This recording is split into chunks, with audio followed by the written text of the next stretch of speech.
আবার ঘুরায় পাশে সায়দাবাদ লইছিস আমারে?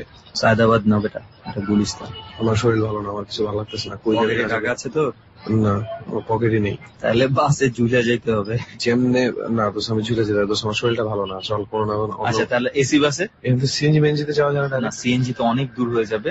গৌরীপুর যাবো আমরা এখান থেকে, বুঝতে পারছিস? জার্নিটা খুব ভালো, কারণ হচ্ছে পুরো হাইওয়ে, কোনো রাস্তা খারাপ না, বেশ মানে সময়ও কম লাগবে, মাত্র প্রায় 40 থেকে 50 মিনিট লাগবে। ও ওয়াও, খুব ভালো হয়েছে। তাহলে তুই একটা কিছু ব্যবস্থা কর, আমাদের জাস্ট বলবি যে বিআরটিসি সেটা তো ওঠ, আমি উঠে যাবো। আচ্ছা ঠিক আছে, তুই এখানে বস, আমি টিকিট কেটে নিয়ে আসি।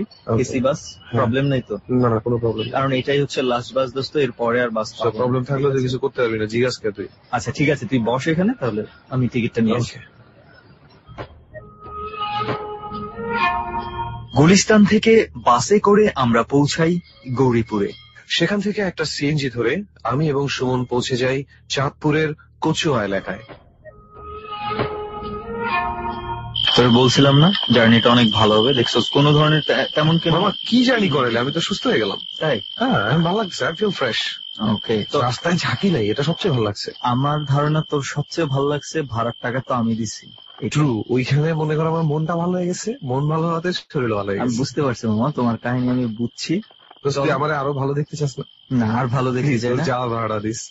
এখন আর ভাড়ার দেওয়ার কিচ্ছু নেই মামা, চলো হাঁটতে হবে। মানে এই যে ওই ক্ষেত দেখতে পাচ্ছ, আচ্ছা, এখানে ম্যাক্সিমামই আলু ক্ষেত এগুলো, তো আলু আর খাওয়া দেওয়া পাচ্ছি না তোকে, চল এই ক্ষেতের উপর দিয়ে হাঁটতে হবে, অল্প একটু হাঁটলেই আমরা পৌঁছে যাবো। আচ্ছা অল্প একটু তো, তাহলে চল। শীতকাল যতই আসতেছে, শীতের মাত্রা কিন্তু বাইরে যেতেছে, খেলা ততই বেশি মজা লাগতেছে। আই লাভ উইন্টার, কারণ আমি কি পরিমাণ ঘামাই দিতে জানিস। শীতের দিন আমি সব জায়গায় প্রেজেন্টেবল ভাবে যেতে পারি। আগে শীতটা খুব বেশি উপভোগ করতাম স্কুলে থাকতে, এই সময়টাতে মনে কর পরীক্ষা টরীক্ষা শেষ হয়ে যেত। তো তোর মাথা খারাপ আছে, তুই শীত এনজয় করতে স্কুলে থাকতে। ও পরীক্ষা শেষ হওয়ার পরে পরীক্ষা শেষ হয়ে যেত, তখন মনে করছে একদম লেখাপড়া নাই, কিছু নাই, বিন্দাস। আমি তো রাত 10টায় ঘুমাইলেও পরের দিন সকাল 7টায় আমার পক্ষে উঠতে গেলে মনে হয় কি হলো লাইফটা। সকালে যদি উঠতে হয় শীতের দিনে। এত দূরে কি আমরা দুইজনে শীতের কথা বলতে আসছি? না, not at all, not at all. আমরা এমন কথা শুনতে আসছি যে কথাটা শুনলে গরমের দিনেও শীত লাগতে শুরু করতে পারে, শীতের দিনও আপনি ঘেমে যেতে পারেন ভয়ে। রাইট। তো আমাদের সাথে আজকে যারা আছেন তার মধ্যে একজন হচ্ছে মোহাম্মদ তারেক মুন্সি। মোহাম্মদ তারেক মুন্সি। আর কে আছে আমার সাথে? আমি আছি মোহাম্মদ সোহেল রানা। মোহাম্মদ সোহেল রানা। আরো বেশ কিছু জন আছে, কিন্তু আমরা আস্তে আস্তে রিভিল করি। রিভিল করবো আস্তে আস্তেই করি। আচ্ছা ঠিক আছে, আমরা প্রথমে কাকে দিয়ে শুরু করতে পারি? ঠিক আছে। তারেক ভাই কি করছেন এখন? এখন আমি রেস্টুরেন্ট জব করছি। রেস্টুরেন্ট লাইনে জব করছেন? জি। পড়াশোনা শেষ আপনার? জি, পড়াশোনা শেষ।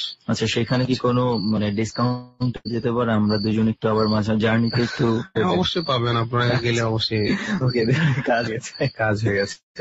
ওকে, তারেক ভাই, ডটিমের শুনেছি বেশ কিছু এক্সপেরিয়েন্স আপনার আছে আপনার লাইফে, কিছু উদ্ভট রকমের ঘটনা বা অলৌকিক, যদি বলি অলৌকিক কিছু ঘটনা ঘটেছে। চলেন, আমরা যেহেতু এত অসাধারণ একটা সুন্দর জায়গায় বসেছি, যে জায়গাটার সৌন্দর্য পুরোপুরি নষ্ট করে দেয়, জায়গাটার ভৌতিক যে বিশ্লেষণটা আমরা পেয়েছি বা এখানে অনেকে যা এক্সপেরিয়েন্স করেছে, এই জায়গাটা সম্বন্ধে পরে বলি। বাট এই জায়গাটাতে আসার মূল কারণটাই হচ্ছে এটা, যে এই জায়গাটাতে লৌকিকতার বাইরে কিছু ঘটনা ঘটেছে, এবং সেজন্যই আমরা এই জায়গাটাতে এসেছি। আর এখনো পর্যন্ত আপনারা কেউ জানেন না যে এই জায়গাটার পেছনের কাহিনীটা কি আছে। সেটা একটু অপেক্ষা করেন, ধীরে ধীরে পেছনেই রাখি ওটাকে। হ্যাঁ, পরবর্তীতে সামনে নিয়ে আসবো। আপাতত যারা সামনে আছেন তাদের কথা শুনি। তারেক ভাই, আমি রেস্টুরেন্টে জব করি, পুরন ঢাকা একটা রেস্টুরেন্ট, আমি ওটার নাম বলতে চাচ্ছি না। দেশের বাড়ি কোথায় আপনার? দেশের বাড়ি হচ্ছে গোপালগঞ্জ। ওকে। ঢাকা আমি আছি 11 বছর ধরে। আচ্ছা, 6 বছর আগের ঘটনা। রেস্টুরেন্টের আশেপাশে। রেস্টুরেন্টটা কোথায়? এটা হচ্ছে ওয়ারিতে নাম বলতে চাচ্ছি না। তো রেস্টুরেন্ট আমার দেশের বাড়ি থেকে ছোট ভাই আসছে, আমি যেখানে ঘুমাই। আপনি কোথায় ঘুমান? আমি আসলে রেস্টুরেন্টে ঘুমাই। এটা আসলে দক্ষিণ পূর্ব সাইডে দুইটা জানালা আছে, দক্ষিণ সাইডও আছে, পূর্ব সাইডও আছে। জানালার বাইরে কি রাস্তা? না, জানালার এক সাইডে আছে রাস্তা, দক্ষিণ সাইডে রাস্তা আছে, পূর্ব সাইডে একটা পুরনো বিল্ডিং আছে, ওখানে লোকজন থাকে না। কয়তলা রেস্টুরেন্ট? রেস্টুরেন্ট হচ্ছিল 2 তলা। আচ্ছা। তো পরে বিছনা করলাম, তো ছোট ভাইয়ের শুতে দিলাম, একসাথে শুয়েছি। তো শোয়ার পরে ছোট ভাই ঘুমিয়ে গেছে, আমার ঘুম আসতেছে না। কয়টা বাজে তখন রাত? তখন 1:30 বাজে, 1:30-2টা বাজে। জি হ্যাঁ। তা আমার ঘুম আসতেছে না, তো এক পর্যায়ে আমি শুয়ে শুয়ে মানে আমার ঘুম চলে আসবে, তো আমি মানে চেয়ে চেয়ে রয়েছি। এক পর্যায়ে দক্ষিণ সাইডের জানলার থেকে ভয়ঙ্কর একটা শরীরে কাটা, বিশাল বিশাল কাটা, কালো মানে চেহারা, মানে মিচমিচে কালো। তো আসতে যায় কিন্তু ওই জানলায় থেকে যায়, মানে গিলাসে। আচ্ছা, জানালা থেকে আসছে। হ্যাঁ, ওই দিক দিয়ে ঢুকতে চাচ্ছিল। হ্যাঁ, ঢুকতে যাচ্ছে ভিতরে। ওই দিক দিয়ে পারে না, পরে আবার আসছে পূর্ব সাইডের জানলা দিয়ে। পূর্ব সাইডের জানলা আসতে গেছে, তখনও বেঁধে যায়। এক পর্যায়ে এরকম করতে করতে গ্লাস ঠাস করে মানে পূর্ব সাইডের গ্লাসটা ভেঙে গেল, ভেঙে যায় ঢুকলো। আপনি তখন কি করছিলেন? তখন আমি চেয়ে রয়েছি, শুয়ে আছি। আপনি আপনার ভাইকে ডাকেননি বা কাউকে ডাকিনি আমি। আমার এরকম একটু সমস্যা মাঝে মধ্যে আমি এরকম দেখি, এই জন্য আমি কাউকে ডাকিনি। আমার এর আগেও দেখেছেন আপনি? হ্যাঁ, এরকম আগে পরে দেখেছি। আচ্ছা। তো ভেঙে একবার ডাইরেক্ট আমাকে জড়ায় ধরে, তো আমি একবার পুরো সিটা মানে সারাসারি মনে অনেক শক্তি খাটাই, অনেক শক্তি খাটানোর পরে এক পর্যায়ে ছেড়ে দিয়ে আমি পরে চিৎকার করে উঠি। চিৎকার করে ওঠার পরে আমার ছোট ভাই উঠে, ভাই কি হয়েছে, আমি কে ব্যাপার, তাড়াতাড়ি সবাই লাইট জ্বালাই দিছে। লাইট জ্বালাই দেওয়ার পরে ঠিক আছে, সুস্থ। পরে ওই যে আমাদের যে লোকজন ওখানে আরো থাকে, তোমরা পানি নিয়ে আসছে, গরম পানি, ওইটা ছিটাই দিয়েছে। তারপরে মেয়াস আনছে, তারপরে যে মাপার যে পাথর, যে কেজি, যে ওইগুলো আমার বিছানার সাইড দিয়ে দিছে। দেওয়ার পরে সবাই তো আতঙ্ক, মানে ভয়েতে, মানে কি হলো অনেকক্ষণ ধরে, আধা ঘন্টার মতো এরকম। জানালা ভেঙে গিয়ে ভাঙা কাজ কি সবাই দেখতে পেয়েছে? হ্যাঁ, সবাই দেখতে পেয়েছে। আচ্ছা, আপনার শরীরে কি কোনো ধরনের কোনো দাগ বা কোনো কিছু ছিল? আপনি বলছিলেন যে কাটাওয়ালা কিছু একটা। হ্যাঁ, আমার শরীরে মানে কি, আমার দাগটা কোনো কিছুই ছিল না। আমাকে জড়ায় ধরছিল, মানে কি মনে হচ্ছে যে ভিতরে ঢুকে গেছে, কিন্তু আসলে কিন্তু কোনো কিছু ঢুকিনি। আচ্ছা, ঠিক আছে। আমি রাত্রেবেলা আর ঘুম আসলো না। পরে সকালবেলা চলে গেলাম আমার ছোট ভাইরে নিয়ে দেশের বাড়িতে। তারপর দাদা নিয়ে গেল আর কবিরাজের কাছে। তো ওখানে নিয়ে যাওয়ার পর ওখানে শরীর টরীর বন্ধ দিল, তাবিজ দিয়ে দিল। তো চলে আসলাম, মোটামুটি ভালো। 1.5 বছর আগের ঘটনা এটা। আমি যে আমাদের রেস্টুরেন্টের ব্যানার, রেস্টুরেন্টের অ্যাড করে ব্যানার, লিফলেট, এগুলো সবকিছু আমি মানে করি। 100 ব্যানার। তো 2 দিন ধরে 2 ভাগ করে, প্রথম দিন 50 করছি ব্যানার করেছি লোকের সাথে থেকে। আমি দেখাই দিছি যে এখানে এখানে লাগাইতে হবে। তো লাগানো, দ্বিতীয়বার 50 নিয়ে লাগানো শেষ। নারিন্দার ওখান থেকে তখন 12:30 বাজে। ওই ভ্যান গাড়িতে ওই যে তরমুজ বিক্রি করে, তখন তরমুজের সিজন ছিল। 15 থেকে 20টা ব্যানার লাগানো বাকি আছে। আমরা যাবো গুপিবাগ, মোটামুটি লাগানো শেষ। আমার আবার একটু ভ্যান চালানোর শখ, মানে শখ জাগতেছে। তখন ভ্যানওয়ালা বললাম, ভাই আপনি বসেন, আমি একটু চালাই। তো ঠিক আছে ভাই। তো একবারে পুরো ফাঁকা রাস্তা, তো অনেক চওড়া রাস্তা, তো অনেক জোরে চালাচ্ছি। তো একটা আমড়া গাছের নিচে এসে ভ্যানটা একবার উঁচু হয়ে উল্টে আমরা গাছের নিচে পড়ে গেলাম। পড়ে যাওয়ার পরে আমার একজন রেস্টুরেন্টের লোক ছিল, তার হচ্ছিল পাও কেটে গেল, আর আমার হাত কেটে গেছে, আর ভ্যানালার কিছু হয়নি। তো একবার ভ্যানটা একবার পুরো উল্টে গেছে, শূন্য, একবার পুরো ফাঁকা, একবার সমান জায়গা। তখন হচ্ছিল 2:30-3টে এরকম বাজে। ভ্যানের কোনো কিছু হয়নি, আমাদের হাতটা কেটে গেছে, অনেক উপরে উঠে নিয়ে গেছে, মানে উপরে মন থেকে বলেন আমার মাথার সমান এরকম ভ্যান উল্টে গেছে, এরকম উঁচু হয়ে, মানে একবার সমান। এখানে মানে কোনো উল্টার কোনো কারণই নেই, ধাক্কা খাওয়ার কোনো জায়গা নেই, কোনো কিছু জায়গা নেই, কারোর সাথে কোনো কিছু ধাক্কা লাগি নেই, কোনো উঁচু জায়গা নেই, একবার কোনো কিছু নেই, একবার সমান জায়গা। তো ওখান থেকে একটু ভয় লাগলো। আমার তো এটা খেয়াল আছে যে আমার একটু সমস্যা আছে। তো ভ্যানালা তো বিশাল ভয় পাইছে। ভ্যানালা বলতেছে বারবার যে ভাই এখানে উল্টে গেল কা। আমি বলতেছি কথা বলেন না। ভ্যানালার টাকা দিয়ে দিলাম। তখন রেস্টুরেন্টে উঠলাম 2জন মিলে। রেস্টুরেন্টে আসার পরে আমরা খাওয়া দাওয়া করলাম। খাওয়া দাওয়া করে তখন 3টে পার হয়ে গেছে। আচ্ছা, তখন আমি আবার সকালবেলা বাজারে আসবো, তখন শুইছি। শোয়ার সাথে যে আমার সাথে গেছিল ও শুইছে, যেখানে ঘুমাতাম ওখানে এখনো ঘুমাই। তো ওইখানে আমি শোয়ার সাথে সাথে লাইট বন্ধ করে দিছি। 10 মিনিট পরে আমাকে 6-7 জন, মানে সাদা পোশাকের, মানে 6-7 জন লোক আসে, একবার ধরে নিয়ে উঁচু করে লেছে। আরেকজন মুরব্বী, অনেক বড় দাড়ি, উনি শুয়ে থেকে বাম হাত দিয়ে আমাকে ধরছে আর ডান হাত দিয়ে এরকম ধাক্কা দিয়ে সরাচ্ছে। হ্যাঁ, তাদের যারা নিয়ে যাচ্ছিল তাদের ধাক্কা দিচ্ছে, একজনের ধাক্কা দিচ্ছে, সে চলেছে, আর একজন ধরে নিয়ে যাচ্ছে। আর আমি তো চিল্লাচিল্লি করতেছি। আচ্ছা, সবাই তো ঘুমে, আর যে আমার সাথে ও তো কেবল ঘুম আসতেছে, ও এখনো ঘুমায়নি। প্রায় 5-6 মিনিটের মতো আমার ধাক্কা ধাক্কি চলতেছে। ও অমনি উঠে গেছে, ও উঠছে, সবাই উঠছে, তাড়াতাড়ি লাইট জ্বালা দিচ্ছে। আমি আমার প্রায় সিলিং এর কাছাকাছি এরকম উঁচু হয়ে গেছি, ঠাস করে পড়ছি। সবাই তো আসে, নিচে আমি পড়ে যে ব্যথাও পেয়েছি। সবাই যখন সবাই লাইটটা জ্বালাইছে তখন কি আপনার উপরে দেখছে? হ্যাঁ, আমাদের রেস্টুরেন্টে সবাই আমাকে দেখছে, উপর থেকে ঠাস করে পড়ে গেছে আমি নিচে। Unbelievable man. আপনি মানে, এবং আপনাকে তো কেউ ধরেছিল না, তারা আর কাউকে দেখেনি, আপনাকে শূন্য দেখেছে। আমাকে সবাই শূন্য দেখেছে। এবং কয়জন ছিল ওখানে? ঠাস করে পড়ে গেছে। পড়ে যাওয়ার পরে আমি অজ্ঞান হয়ে গেছি। ওখানে কয়জন ছিল যারা দেখছে? ওখানে যারা দেখছে হচ্ছিল 7-8 জন লোক ছিল। ওইটা হচ্ছিল ওই রেস্টুরেন্টে কাজ করে যাওয়ার সময় আমাদের স্টাফ বাসা আছে, তারপর রেস্টুরেন্টে মানে জুনিয়র যারা ওরা কাজ করে শেষ করতে অনেক রাত হয়ে যায়, এই জন্য রেস্টুরেন্টে থাকে। চাইনিজ রেস্টুরেন্ট, চাইনিজ রেস্টুরেন্টে আমি কোনোদিনও এত মানুষের সামনে এই ধরনের ঘটনা একবারে পুরো পুরো একবারে উপরে উঠে ঠাস করে আমি পড়ে যাই। আসি আমার ওই যে পানি টানি ছিটাইছে, তারপরে আমাকে ওখানে একজন নামাজ পড়াতো, উনি সুরো টুরো করে পানি টানি ছিটানোর পরে আমি হয়েছি, আমার এখানে এত লোক কেন আপনারা?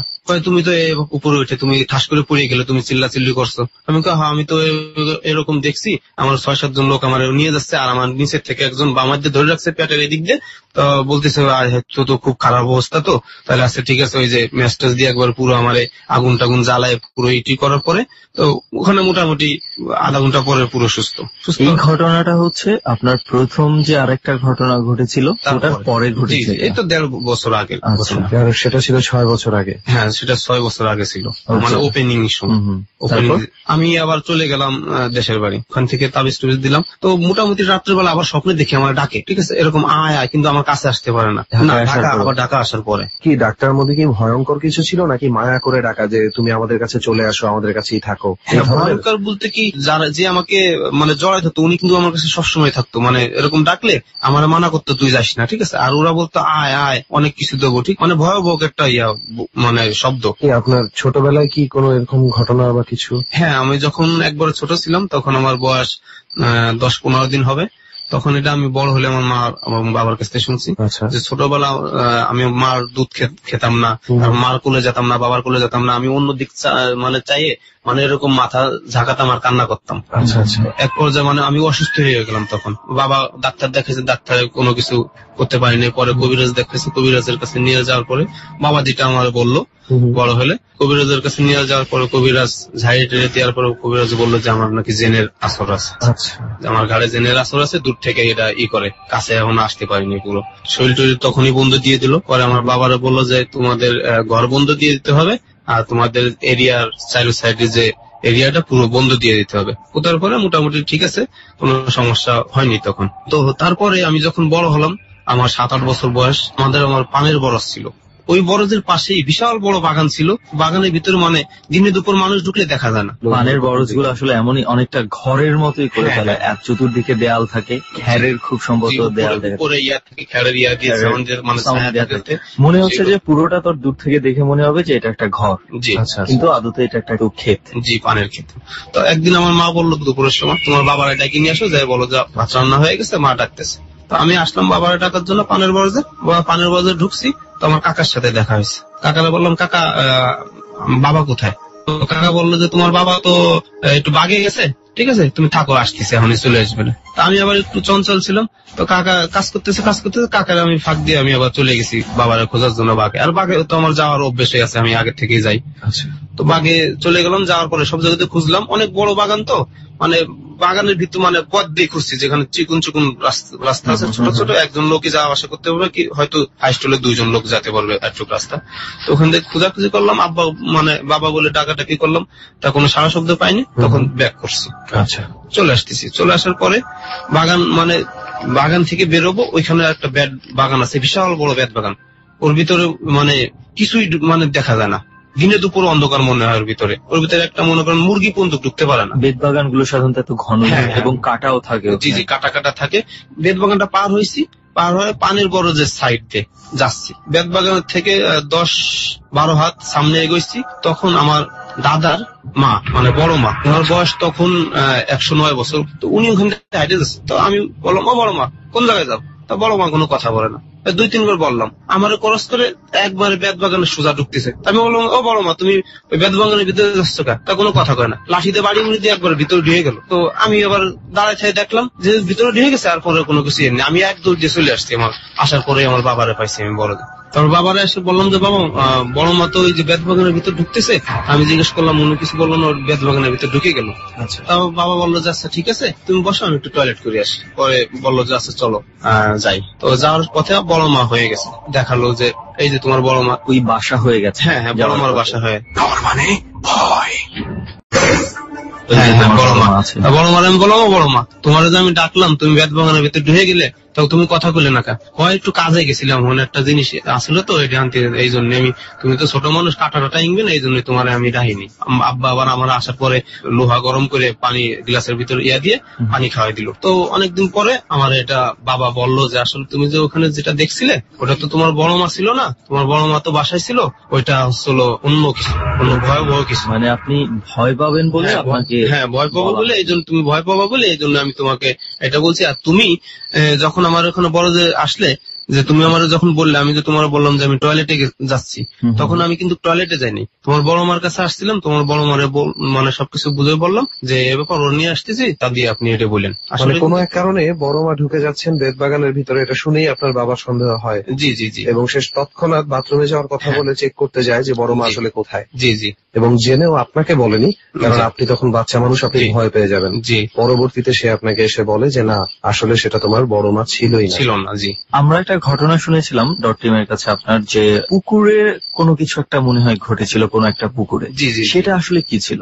সেটা হচ্ছিল ওইখানে বিশাল বড় একটা পুকুর আছে, আর অনেক বড় গ্রাম, তো ওখানে মানে বিশাল বড় জায়গা ফাঁকা, ওখানে একটা মানে পুকুর আছে। ওখানে এমনিও মানুষ আগে রাত্রের বেলা মানুষ দেখতো, মানে মানুষ হাঁটাচলা করতো, ঘোড়া দৌড়তো, টকবক করে ঘোড়া দৌড়তো, এবং রাত্রে ওই আশেপাশে যাদের বাড়ি ছিল রাত্রের বেলা শুইলেও শব্দ শুনতো যে ঘোড়া দৌড়ানো, পুকুরের আশপাশ দিয়ে পুকুরের আশপাশ দিয়ে ঘোড়া দৌড়াচ্ছে এবং ডাকতেছে। তখন সবাই মানে মোটামুটি শুনতো, এবং আমিও যখন ঘুমাই যায় রাত্রে তখন আমিও এটা শুনছি। তো আমাদের ওই ভয় ছিল না, আমার আবার দাদা কবিরাজ, আমি ওই যে দেশ গ্রামে গাজীর গীত হয় না, গাজীর গীত গান টান, একদিন গাজীর গীত শুনে 3 গ্রাম দূরে গেছিলাম গাজীর গীত শুনতে, তখন ওই ফাঁকা ওই জায়গায় দিয়ে আসতে, ওই গ্রাম থেকে ওই জায়গায় দিয়ে আসা লাগে। রাত তখন 2:30 বাজে, ওখান দিয়ে আসতেছি, তখন দেখি যে ওইখান দিয়ে একটা লোক লম্বা মানে ওখান দিয়ে হাঁটতেছে, ঠিক আছে, কোনো শব্দ টব্দ নাই, আমাদের দিকে আসতেছে। বললাম দাদা ওই যে কি একটা লোক আসতেছে সাদা পরা অনেক বড়, পায়ে সমস্যা না, দেখছে না, চলো আমরা যাই, হাঁটতে থাকি। দাদা কি জন্য পড়লো, আর চার সাইডে ওই বালু, নিচে একটা বালু খাবলা দিয়ে ধরে, আর চার সাইডে সিটে, চার সাইডে সিটে, আর আমার কাছে তো তখন তাবিজ আছে, ঠিক আছে। আমি দাদা হাত ধরে আসতেছি, এক পর্যায়ে কোনো কিছু ওখানে এলো, কোনো সমস্যা হলো না। তো দাদা আসার পরে আমি বললাম দাদা ওনার কি দেখলাম, কয় যে ওই জায়গায় ওখানে ভয় থাকে, তো ওই জায়গায় একজনের আগে একটা লোক মারা গেছিল গলায় দড়ি নিয়ে, তো ওই লোকটাই মাঝে মধ্যে মানে দেখা যায়, ওই লোকের চুল ধরে আর কি, ওটা হচ্ছিল ভয়, ওই লোকের চুল ধরেই মানে মানুষকে দেখা দেয়, অনেক মানুষ এটা দেখে, এটা কোনো এখানে 2টা লোক মরছে, একটা গলায় দড়ি দিয়ে, আর একটা হচ্ছিল বিষ খেয়ে মারা গেছে, একটা হচ্ছিল মেয়ে, একটা হচ্ছিল ছেলে। আচ্ছা, 2টা লোকটার মানে মাঝে মধ্যে দেখা যায়। আর ওখানে অল টাইম ঘোরা দৌড়ায়, এখন একটু কম, কেন এখন তো লোকজন ঘরটর বেশি হয়ে গেছে এখন। তারপরেও যদি মনে করেন যে গভীর রাত্রে একা একা যদি বেরোন, হয়তো ঘোড়া দেখতে পারবেন না, কিন্তু শব্দ শুনতে পারবেন ঘোড়া গভীর রাত্রে। আচ্ছা, এখনো সেটা এখনো মাঝে মধ্যে শোনা যায়। তাহলে আমিও রেহান কোনো একদিন আপনাদের গ্রামে চলে আসবো। জি জি জি। আচ্ছা, তো সেখানে আর আপনারা ওই দিন খুব স্বাভাবিক ভাবে চলে আসতে পারেন? স্বাভাবিক ভাবে চলে আসছে, ওই দিন আর কোনো সমস্যা হয়নি। তো ওইখানে ওই ডাঙ্গার ভিতরে গাব গাছের বাগান আছে, গাব গাছ, বেল গাছ, পুকুরটার এখানে। হ্যাঁ হ্যাঁ, ওই জায়গায়। তো ওই বাগানে বেল পাখি থাকতো, গাব পাখি থাকতো। তো আমরা কয়েকজনে গেলাম, আমার সাথে আরো লোকজন দিনে দুপুরের দিকে ঘুরতে ঘুরতে গেছি, তখন দেখি যে গাছে 3টা বেল পাখি রয়েছে। তো আমি বললাম যে পারি, তো আর কয়েকজন বললো না, এটা পরেরটা পারা ঠিক হবে না। তো পরে ওখান থেকে দেখে টেকে চলে আসলাম। আমার আবার মানে লোক মানে ইয়া করছে যে আমি ওই বেল পারবো। পরের দিন দুপুর সময় গেছি স্কুল থেকে, হ্যাঁ একাই গেছি, তখন দেখি বেল 3টা পাখি রয়েছে গাছে উঠছে। আমি গাছে উঠে আমি কোটাই দিয়ে বেল পারছি, নিচে পড়ছে। পরে বেল 3টা পারি, নিচে নামছি। আমি নিচে নামে দেখি কোনো বেল টেল কিছুই নাই নিচে। আচ্ছা, তখন আমার একটু ভয় ভয় লাগলো, কি ব্যাপার, বেল আর কেউ ছিল সেখানে? না, ওখানে কেউ ছিল না। তখন বেল কোথায় গেল, বেল অনেক খোঁজাখুঁজি করছি, তখন পাই না। পরে আজকে বেলই খাবো না, চলে যাই। দাদার কাছে বললাম, দাদা ওই জায়গায় আমি আজকে 3টে বেল ফারছি, উপরতে ফেলালাম, নিচে আসে দেখি বেল টাল কিছুই নাই। তো দাদার কাছে তুমি তো আসলে জানো না, ওইখানে তো কোনো কিছু পারলি মনে করো পাওয়া যায় না, ওখানে একটু সমস্যা আছে। ওখানে মানুষ এমনিও দিনে দুপুর গেলে মানুষ ভয় পায়। তুমি ওখানে গেছো, মানে ওখানে কি যেই পারতে যায় কোনো কিছু মানে? হ্যাঁ, নিচে কোনো কিছু মানে পারলে কিছু মানে পায় না। দাদা আমার অনেক বুঝাইছে, কয় না আর এদিক সেদিক কোনো জায়গায় যাবা না, আর এই যে তাবিজ দিছে, তাবিজ শরীর তো কখনো খুলবা না। আমার শরীর এখন বন্ধু দিয়ে আছে। তো ওইখান থেকে দেশের ঘটনা এখানেই শেষ। এরপরে হচ্ছে ওখান থেকে আপনি ঢাকায় চলে আসলাম। ঢাকাতে কি কোনো কিছু একটা মনে হয় ঘটেছিল, আমরা যতটুকু শুনেছি? হ্যাঁ, ঢাকা ঘটছে, এটা হলো 22 তারিখের ঘটনা, 22 নভেম্বরের ঘটনা। 22 নভেম্বরের। ওকে, আমি রাত্রে ক্যাশ ক্লোজ করছে ক্যাশিয়ার, ক্যাশ ক্লোজ করে আমার কাছে সেই রেস্টুরেন্টে? হ্যাঁ, রেস্টুরেন্টে ক্যাশ ক্লোজ করছে। ক্যাশ ক্লোজ করার পরে সবকিছু বুঝে নিলাম, বুঝে নেওয়ার পরে আমি এটা অফিসে রাখি টাকা। তো অফিসে না যায় ক্যাশিয়ারের সাথে অনেকদিন পরে কথা মানে জমছে, উনি আর কি রেস্টুরেন্টে থাকে না, উনি ওই দিন রেস্টুরেন্টে রয়েছে। থাকার পরে রেস্টুরেন্ট থেকে আমি খাওয়া দাওয়া করলাম, ওখানে করার পর অনেক কথাবার্তা বলার পরে তখন রাত 12:30 বাজে। তো আমি অফিসে আসলাম, মানে অফিস মানে রেস্টুরেন্টের ভিতরে একটা অফিস আছে, তো অফিসে টাকা রাখতে আসলাম সবকিছু এইসব কথা। তো অফিসে ঢুকছি আমি সবকিছু, অফিসে আবার আসে সব মানে ভাগ ভাগ আছে, তো ভাগ ভাগ জায়গায় আমি সবকিছু রাখলাম, গুনে গুনে রাখলাম, গুনে গুনে ঠিক আছে। রাখার পরে আমি ডয়াল লাগাবো, তো আমার পিছের থেকে তারেক আয় আমরা পাঞ্জা ধরি। তা এটা বলছে হলো আমার এখানে আরো 4 বছর আগে আমাদের মালিকের শালা ছিল, আমার সাথে আমার অনেক ভালো জান, মানে আমার থেকে 2-3 বছরের বড় হবে। তো আমার সাথে প্রায় সময় পাঞ্জা ধরতো। উনি এখন ওখানে থাকে না। তালা লাগাবো এই টাইমে আমার পিছনে টাচ দিয়ে তাহলে পাঞ্জা ধরি। আমি সালাম দিই যে উনি রাশেদ ভাই। তখন আমার দেওয়ার পরে আমি বলছি মনে হয় রাশেদ ভাই আসছে, মনে হয় আসে, মনে হয় ডাইরেক্ট আসতেও পারে। আমি দরজা তালা মারি চাইছি, দেখি নাই। আমি তখনও কিছু বুঝতে পারিনি। আমি ভাবছি মনে হয় যে হয়তো বাইরে গেছে, হয়তো আসছে, তো বাইরে আছে। বাইরে যে আমি সবাই জিজ্ঞেস করছি, সবাই উঠে, কিছু লোক ঘুমাই গেছে, কিছু লোক ইয়ে আছে মানে কথা বলতেছে। আমি তাদের বললাম রাশেদ ভাই আসছে? কয় না। আমি তো আর ভালো করে দেখ রাশেদ ভাই আসছে। তো রাশেদ ভাই আমার এই মাত্র ডাকতো, আমার টাচ দিয়ে বললো যে আমরা পাঞ্জা ধরি। বললাম যে খোঁজাখুঁজি কর। কয় না। আমি পরে আবার লাইটার জ্বালাই দেখলাম যে রাশেদ ভাই। পরে ফোন দিলাম, ফোন দেওয়ার পরে রাশেদ ভাই বললাম রাশেদ ভাই আপনি কোন জায়গায়? আমি তো খুলনা, আমি বাসায়। ঠিক আছে, তখন আমার একটু ভয় আসলো যে এটা তো রাশেদ ভাই দেখলাম। হ্যাঁ, এটা কাকে দেখলাম, এটা তো রাশেদ ভাই না, তাহলে অন্য কিছু। তাহলে আমার তাবিজটা ঢাকা দিয়ে মনে হয় আমি হয়েছে, নাহলে তো আমি মানে সমস্যা হতো না। আমার শরীরে টাচ করছে এবং রাশেদ ভাইয়ের চুল ধরে একবারে। ওকে, তো আর কেউ ওনাকে দেখতে পায় না? আপনার সঙ্গে যে মানে ক্যাশিয়ার ছিল তারা যে জিজ্ঞেস করেছি, আরো স্টাফ ছিল তাদের যে জিজ্ঞেস করছি, কয় না আর রাশেদ ভাই তো আসেনি। তখন আমার একটু মনের ভিতর ভয় ঢুকে গেল। তখন আমি পরে বুঝতে পারলাম যে না, আসলে তো এটা না, এই ঘটনা যে আমার যে সমস্যাগুলো আছে ওইটাই হবে। ওকে, তখন মানুষ বলল জি আপনার সাথে সর্বশেষ ঘটনা এটা করে পরে আমি আপনাদের ফোন দিছি যে ব্যাপার। ওনাকে যে সেই যেটা শুনলাম আমরা রেহান, সেই ছোটবেলা থেকেই কোনো না কোনো একটা কারণে এই বিষয়গুলো ওনার সাথে রিলেটেড হচ্ছে, কিন্তু কোনো বড় ধরনের ক্ষতি করতে না পারলেও কিন্তু একটা বিষয় আমার কাছে খুব মানে অস্পষ্ট হয়ে গেল, মানে উনাকে আমার মনে হচ্ছে কোনোভাবে টার্গেট করা। সেটা কেন হতে পারে? এটা আমার মনে হয় কি জানিস, এটা কিছু ব্যাপারে আমাদের নলেজ অনেক কম। হ্যাঁ, ফর এক্সাম্পল আমি জানি না তোর এই ব্যাপারে নলেজ আছে কিনা, গণনা বলে একটা ব্যাপার আছে। হ্যাঁ, গ্রহ নক্ষত্র তারা এগুলো দিয়ে গণনা করে। আমার কেন জানি মনে হয় যে এই ধরনের কিছু গণনা যদি আমরা ওভারঅল একটা অ্যাভারেজ ভাবে করতে পারি, দেখা যাবে কিছু কিছু মানুষ এই সেক্টর গুলোকে টানে। এই ধরনের ব্যাপারগুলো তাদের ক্ষেত্রে এই কারণে ঘটে বেশি। হ্যাঁ, কিছু বিষয় থাকে যে কারোর রাশি এবং জন্ম হওয়ার সময়, জন্মলগ্ন, জন্ম সংখ্যা ইত্যাদি অনেক কিছু মিলিয়ে ঝুলিয়ে অনেক ব্যাপার আছে, কিছু ব্যাপার আছে। হয়তো বা আরেক ভাই বোধহয় কিছু বলতে চাচ্ছিল। জি, আসলে আমি একটা জিনিস মানে ইম্পর্টেন্ট বলতে ভুলে গেছি। এটা হচ্ছিল যে আমি এই যে রেলগেট মানে সাইদাবাদ রেলগেট, আমার এই যে এর আগে যখন উপরে উঠে নিয়ে গেল, তখন তো দেশে গেছিলাম, দেশে থেকে আসার পর মাঝে মধ্যে মানে ডাকতো, ওই কারণে আমি রেলগেট এক হুজুরির কাছে গেলাম।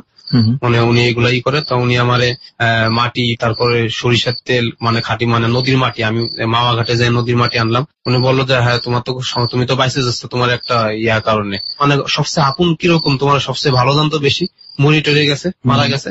আমি বললাম আমার সবচেয়ে বেশি ভালো জানতো আসলে আমার দাদা কবিরাজ ছিল, উনি 5 ওয়াক্ত নামাজ পড়তো, চাপ দাঁড়িয়ে আছে, সবসময় পাঞ্জাবি পরে থাকতো। আর আমার নানা অনেক ভালো জানতো, উনিও 5 ওয়াক্ত নামাজ পড়তো। তো ওনারা দুজনই মারা গেছে। তো উনি বললো যে তাইলে তোমার দাদা না হলে তোমার নানা, যে কোনো একজনের মাধ্যমে আল্লাহ তোমাদের এইভাবে বাঁচায় নিচ্ছে। দেখ তুমি মানে উনিও আমাকে পরে কিছু লিখে দিল যে এগুলো প্রতিদিন রাত্রে ঘুমানোর আগে পড়ে শুনুন। তা আমার মাঝে মধ্যে আমি পড়তে পারি না, আমার সময়ের কারণে মাঝে মধ্যে গ্যাপ যায়। ওকে, তার মানে কোনো না কোনো ভাবে উনি কোনো কিছুর দ্বারা টার্গেটেড এবং কোনো না কোনো ভাবে আবার সেভও হয়ে যাচ্ছে। মজার ব্যাপার হচ্ছে এই পর্যন্ত ডরে কিন্তু আমরা এই নিয়ে মনে হয় 3য় জন এরকম পেলাম যাদেরকে আমাদের মনে হয়েছে targeted, continuously connected to something like that, targeted to something like that. ওই যে সবসময় যেটা বলি দোষ, হ্যাঁ, যে এগুলো কিন্তু কিছু মানুষের সাথে স্পেসিফিক্যালি একটু বেশি ঘটে। রাইট, এইসব ঘটনার ক্ষেত্রে তারা একটু স্পেশাল। এবং এক্ষেত্রে আসলে মানে উনি যেই শেষে যেই মানে হুজুরের কথাটা বললো, যেভাবে মানে কেউ একজন সেভ করছে, আমার না এই বিষয়গুলা কখনো কখনো একটু মানসিক মনে হয়। মানে অনেক ক্ষেত্রে মানসিক মনে হয়। তারপরে এরকম ঘটনা কিন্তু ঘটে। ফর এক্সাম্পল, আমি তোকে একটা ঘটনা বলতে চাই। দুঃসম্পর্কের এক চাচাতো ভাইয়ের কাছে শুনি, তার সাথে এই ঘটনাটা ঘটেছিল। ছোট্ট করে ঘটনাটা বলি। ঘটনা ছিল এরকম যে সে রাত্রে তার বাস মিস হওয়ায় বা জ্যামে পড়ায় কোনো একটা রিজন ছিল, সে তার গ্রামের বাড়িতে, তার গ্রামের বাড়ি হচ্ছে বরিশালের দেবত্র এলাকায়। তো ওখানে সে যাওয়ার পথে যখন পৌঁছায়, তখন তার পৌঁছানোর কথা ছিল রাত্রে 8টা 8:30টায়, বাট কোন এক কারণে তার পৌঁছাতে পৌঁছাতে হয়ে যায় রাত 11:30। 11:30টার সময় সে যখন পৌঁছায়, তো সে গ্রামের রাস্তা দিয়ে হাঁটছে, যাচ্ছে একা একা। এমনিতেই সে একটু ভীতু ধরনের মানুষ। তো হাঁটতে হাঁটতে এক পর্যায়ে তার মনে হয় তার সামনে কেউ একজন দাঁড়িয়ে আছে এবং পেছনে কেউ একজন হাঁটছে।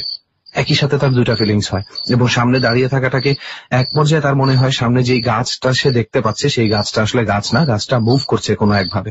তো এই সময় সে প্রচন্ড ভয় পেয়ে প্রায় সেন্সলেস হয়ে যাবে এমন একটা পর্যায়ে চলে যায় যে সে আর থাকতে পারছে না। যেহেতু আমি আগেই বলেছি সে এমনিতে একটু ভীতু প্রকৃতির মানুষ। এই সময় পেছন থেকে তাকে একজন ডাক দেয়। ডাক দেওয়ার পরে সে আর কিছু চিন্তা না করেই পেছনে তাকায়, এবং পেছনে তাকিয়ে প্রচন্ড আশ্বস্ত বোধ করে যে তাদের বাড়ির দারোয়ান, মানে ইনফ্যাক্ট ওই দিকটাতে আমিও মাঝে মাঝে গিয়েছি, ওখানে সিস্টেমটা হচ্ছে দারোয়ানদের একটা বা কাজের লোকদের একটা জায়গা থাকে। তারা নিজেদের মতন ফ্যামিলি ওয়াইজ কাজের লোক থাকে। মানে তার বাবাও চাকর ছিল এখানে, তার বাবার বাবাও এখানে এই ফ্যামিলির সাথেই চাকর হিসেবে কাজ করতো বা ধান খেতে কাজ করতো, এভাবে। তো তাদের মধ্যে একজনকে দেখে সে প্রচন্ড আশ্বস্ত হয়, এবং সেই লোকটিই তাকে বলে যে তুমি এত রাত্রে এই রাস্তা দিয়ে কেন যাচ্ছ, আর যদি যাও তুমি আগে থেকে কেন বাসায় জানাওনি, তাহলে আমরা কেউ তোমাকে নিতে আসতে পারতাম। তো এক পর্যায়ে তাকে বাসা পর্যন্ত দিয়ে আসে। বাসা পর্যন্ত দিয়ে আসার পরে বলে যে তুমি ভিতরে যাও, আমি এখনই তোমার ভাবির সাথে কথা বলে আসছি। তো তারপরে তখন সে যখন যায়, তখন সে ভিতরে ঢুকে জানতে পারে যে লোকটি তাকে মাত্র পৌঁছে দিয়ে গেছে সে প্রায় 7-8 দিন আগে মৃত্যুবরণ করেছে। এবং সে তাকে মানে সবচেয়ে সুন্দর যে এক্সপ্লেনেশনটা আমার চাচাতো ভাইয়ের কাছে আমি পেয়েছি, আমার কাছে খুব ভালো লেগেছিল, একই সাথে ইমোশনাল এবং ভয়ঙ্কর। সেটা হচ্ছে যে উনি মৃত্যুর পরেও আমাদের প্রোটেকশনই দিয়ে গেছেন। হতে পারে সেটা মাঝে মাঝে আমার মনে হয় যে বিষয়টা মানসিক থিংস হ্যাপেন ম্যান, রাইট। অনেক রকম ক্ষমতা নিয়ে আমরা জন্মাই, বাট যাই হোক। ওকে দোস্ত, তাহলে তারেক ভাইয়ের গল্প তো শুনলাম।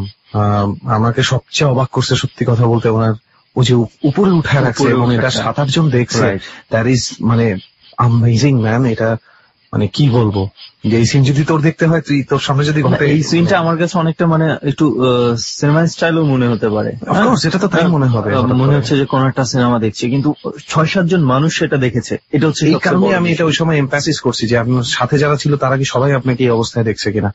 ইট ইজ হরেটিক ম্যান। যাই হোক, তো আমাদের সাথে সোহেল ভাই আছে। সোহেল ভাই, এবার আপনার কাহিনী টাহিনী কিছু শুনবো, বাট তার আগে আপনার পরিচয়টা একটু যদি জানতাম।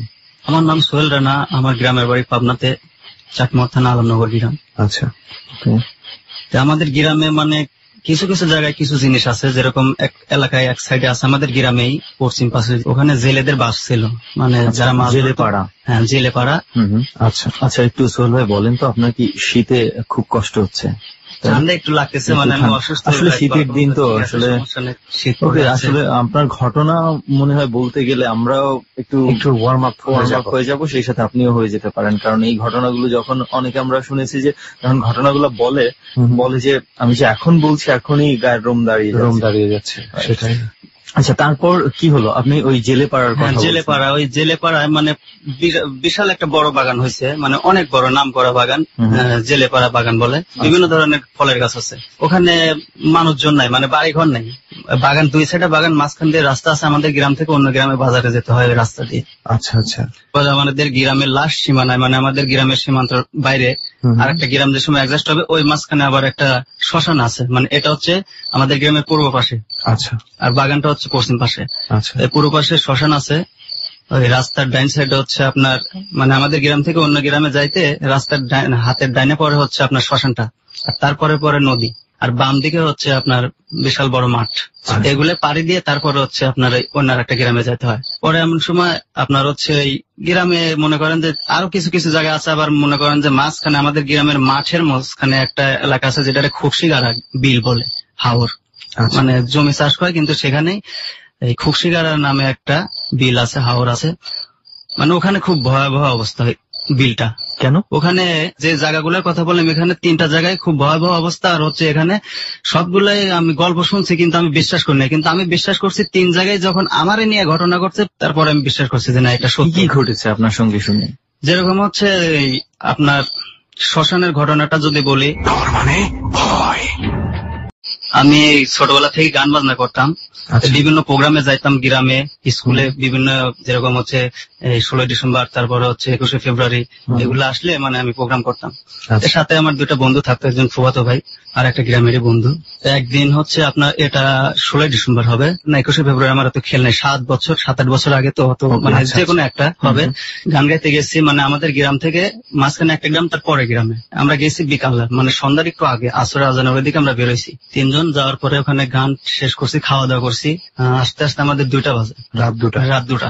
আমাদের গ্রাম এমন অবস্থা, মানে কোন দিক দিয়ে, মানে চতুর্দিকে বাংলাদেশের কোন দিক দিয়ে মানে আমাদের ভালো মতো আমাদের গ্রামে ঢোকার মতো পরিস্থিতি নাই।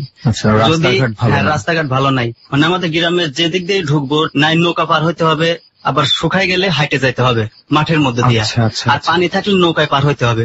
আর যদি গাড়িতে যাইতে চাই তাহলে মনে করেন যে আমার 2 মিনিটের রাস্তা, আমি সোজা হাইটে যাব 2 মিনিটের রাস্তা, আর আমি যদি গাড়িতে যাইতে চাই আমার আধা ঘন্টা ঘুরে তারপর আমার গ্রামে আসতে হবে।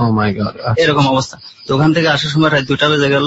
হাদল গ্রাম যে নামটা, ওই হাদল গ্রামে এসে তারপরে আমাদের হচ্ছে শ্মশানের কাছ দিয়ে আসতে হবে।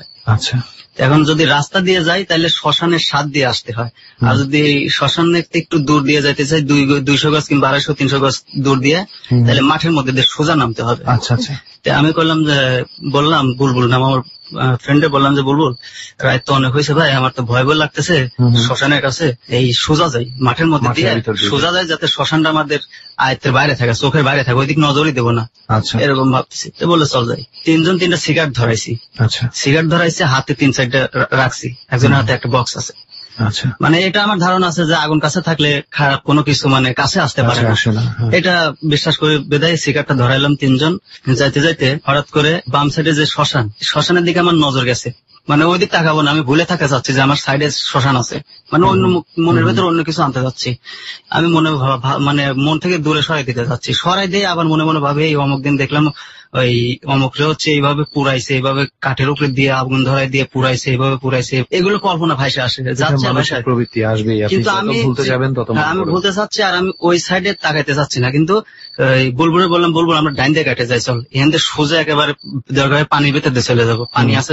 3 জনই, এটা কিন্তু আমার একলার ঘটনা না, আমরা 3 জনই মানে ডান দিয়ে কাটে আমরা চলে যেতে চাচ্ছি, মানে ওইটার শ্মশানের স্পর্শ আমরা নেবো না। যতই ডাইনে কাটতে চাচ্ছি আমরা ততই বামে যাচ্ছি, মানে মনে হচ্ছে যে ডাইনে যাচ্ছে, অথচ দেখতেছি শ্মশানের কাছে আসতেছি, এরকম হচ্ছে, মানে জোশারের। কিন্তু শ্মশানের কাছে যে সময় হঠাৎ করে, মানে শ্মশান যে সময় আমার কাছে কাছে মনে হলো যে কাছে চলে আসে, সে সময় হট করে একটা আওয়াজ হলো যে একজন বলতেছে যে আগুন ফেলা, না হলে 3টারে কিন্তু খেয়ে ফেলবো, মানে এরকম একটা আওয়াজ আমরা 3 জনই শুনছি, শুধু আমি একলা না। বুলবুল যে আসলে হচ্ছে, ও আবার ভয় করতো, প্রচন্ড ভয় করতো, ধরে রাখছে, আমারে ধরে রাখছে, আর ওই সূর্য নাম যে ছেলেটার, ও আর আমি সামনে আছে, আর ও আমারে ধরে রাখছে। আচ্ছা, আমরা সিগারেট ফেলতেছি না, যেহেতু বললাম যে সিগারেট যেহেতু ফেলার কথা বলছে, তাহলে তো সিগারেট ফেলানো আর যাবে না, ফেলাই নেই, সিগারেট ফুরাইতেছে আবার জ্বলাইতেছে, মানে মিনিট যাইতেছে, পরে আমরা শুধু কাটে আসতে চাচ্ছি, কিন্তু কাটতে পারতেছি না, হাঁটতে পারতেছি না। অনেক সময় কিন্তু হয় যে হচ্ছে আমি ঘুমাইয়া স্বপ্নে দেখতেছি দৌড়াচ্ছি, কিন্তু দৌড়াইতে পারতেছি না, কিন্তু এটা বাস্তবেই আমি ডাইনে কাটে যাইতে চাচ্ছি, মনে করছে যাচ্ছি, কিন্তু আমি ওখান থেকে নড়তে পারতেছি না। এক পর্যায়ে মানে সোজা রাস্তার দিকে যে সময় আগাচ্ছি, হঠাৎ করে মানে ওই জায়গায় ওই যে শ্মশানে আছে শেওড়া গাছ বলে, বিশাল বড় বড় গাছ, শেওড়া গাছ আছে, ছোট ছোট পাতা, কালো পাতা। তো ওই গাছের 2টা ডাল মানে এত জোরে বিকট ভাবে ভাঙলো, মানে ভাঙে নিচে পড়ে গেছে। আচ্ছা, মানে 2টা ডাল বিশাল ভাবে শব্দ হয়ে মানে ভাঙে নিচে পড়ে গেল। খুবই বড় ডাল? হ্যাঁ, না বড় ডাল, গাছ বড় তো ডালও বড়, মানে ভাঙে পড়ে গেল, যেরকম হচ্ছে ঝড়ের দিন গাছের থেকে ভাঙার পরে। সেরকম রাত কিন্তু 3টা পার হয়ে গেছে। 3টা পার হয়ে যাওয়ার পরে এখন আমরা ওই জায়গাতে আস্তে আস্তে আগাচ্ছি, সিগারেট খাচ্ছি আর আগাচ্ছি। হঠাৎ করে 3 জন মানে বিশাল লম্বা মানুষ শ্মশানে।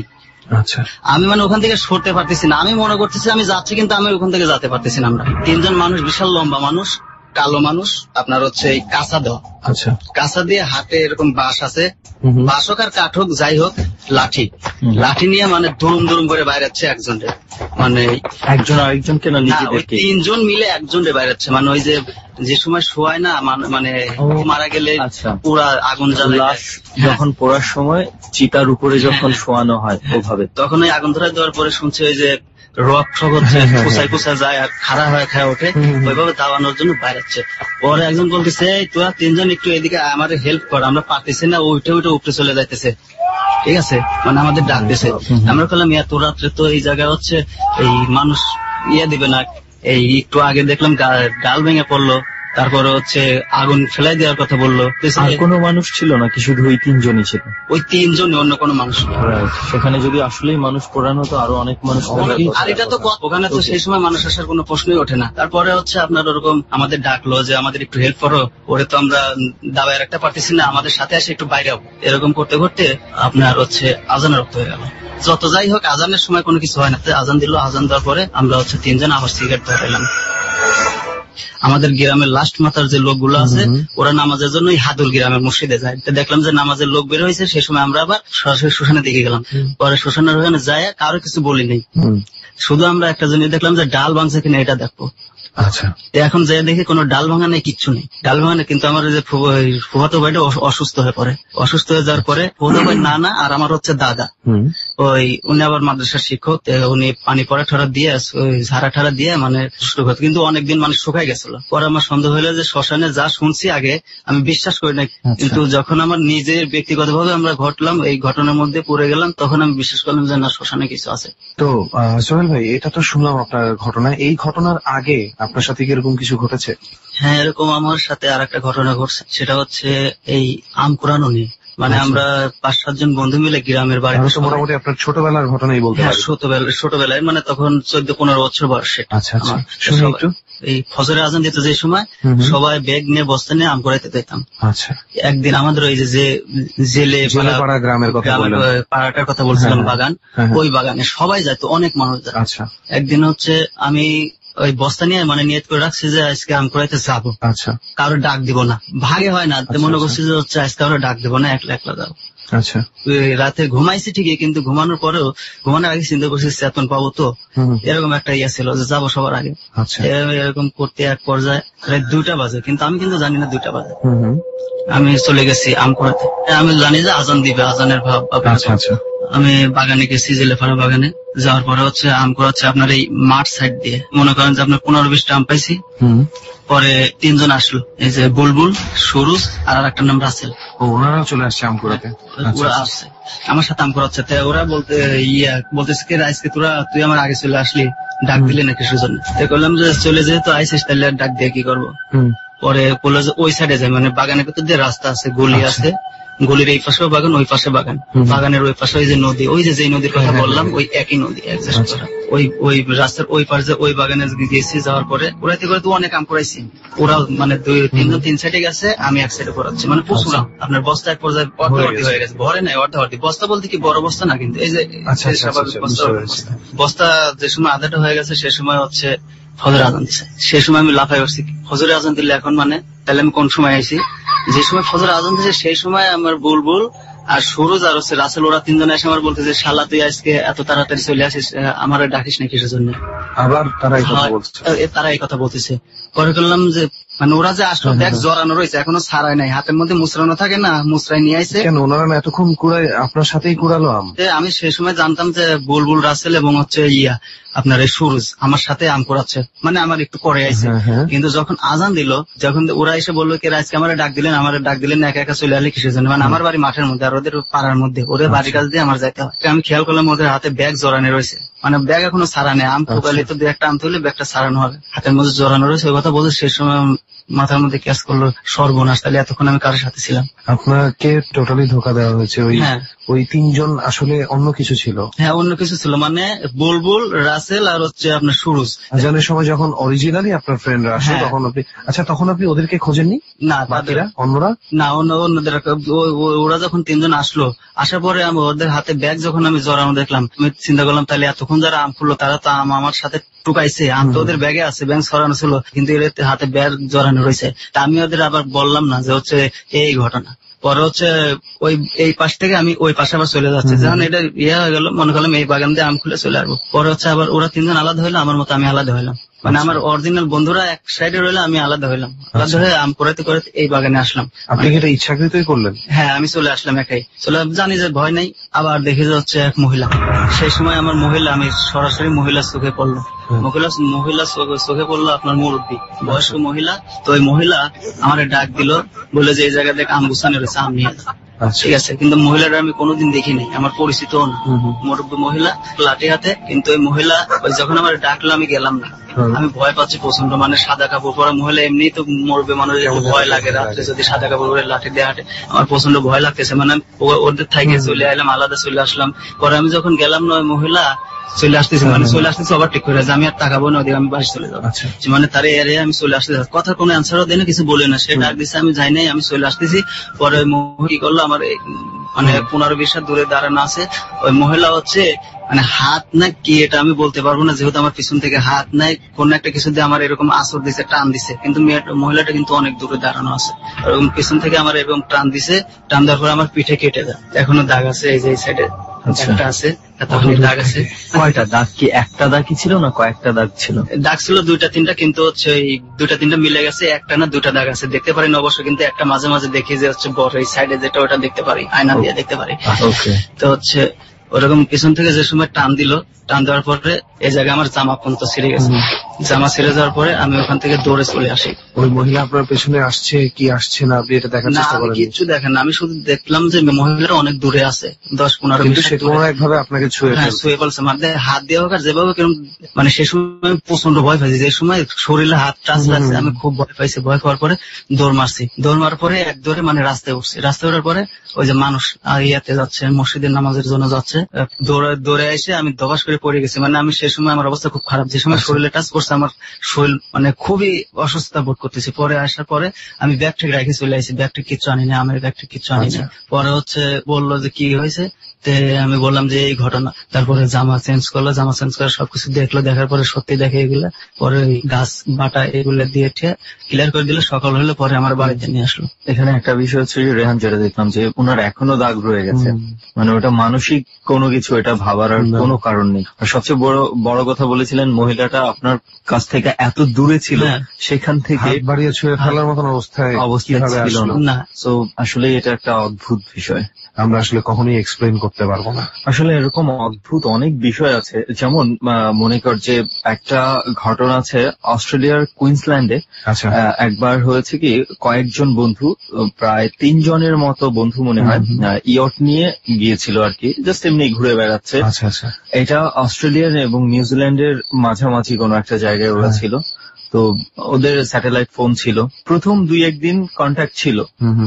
তো এর পরে 3য় দিন থেকে ওদের আর কোনো খোঁজ নেই।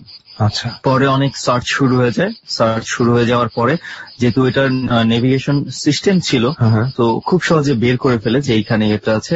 তো সেই ইয়টে গিয়ে দেখতে পায় যে ওখানে ওই 3 জন বন্ধু, ওই 3 বন্ধু নাই, পুরো ইয়টটা একদম সাজানো গুছানো, যেভাবে থাকার কথা ওভাবেই আছে, শুধু এই 3 জনই নাই। এবং সবচেয়ে বড় বিষয় হচ্ছে যে ওরা ওখানে যে বসে ড্রিঙ্কস করছিল বা চায়ের মগ ছিল, ওগুলো একদম হুবহু ওভাবে রয়ে গেছে। মনে কর যে তুই যদি একটু আগে উঠে যাস এখান থেকে কোনো কিছু এক কাপ চা খেয়ে, তারপর যে এরকম সিচুয়েশন থাকতে পারে, ওই এনভায়রনমেন্ট রয়ে গেছে, কোন ধরনের কোনো কিছু চিহ্ন নেই। কিন্তু এই 3 বন্ধু নেই মানে নেই, আর কোনো খোঁজে পাওয়া যায় না। এটা একটা আনসলভ বিষয় আর কি এখনো পর্যন্ত। তুই কি কখনো এই ব্যাপারটা শুনেছিস? Alien abduction? শুনেছি। এলিয়ান অ্যাবডাকশনের ব্যাপারটা, এটাতে এলিয়ানের বিষয়টা এখানে, মানে যেখানে দেখা যাচ্ছে যে কোনো কিছুর আর যুক্তি খুঁজে পাচ্ছে না।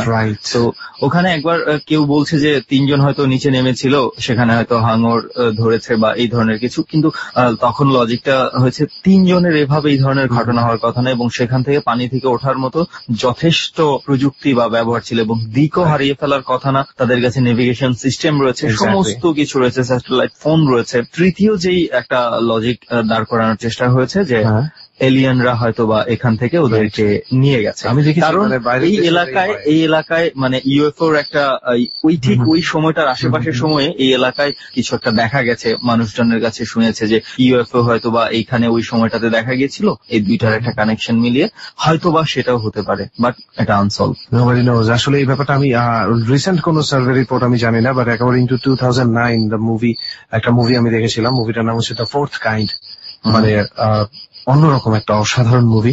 ওখানে খুব সুন্দর করে সায়েন্সের সাথে কম্বাইন করা হয়েছিল যে সুপার ন্যাচারাল বিষয়গুলোতে।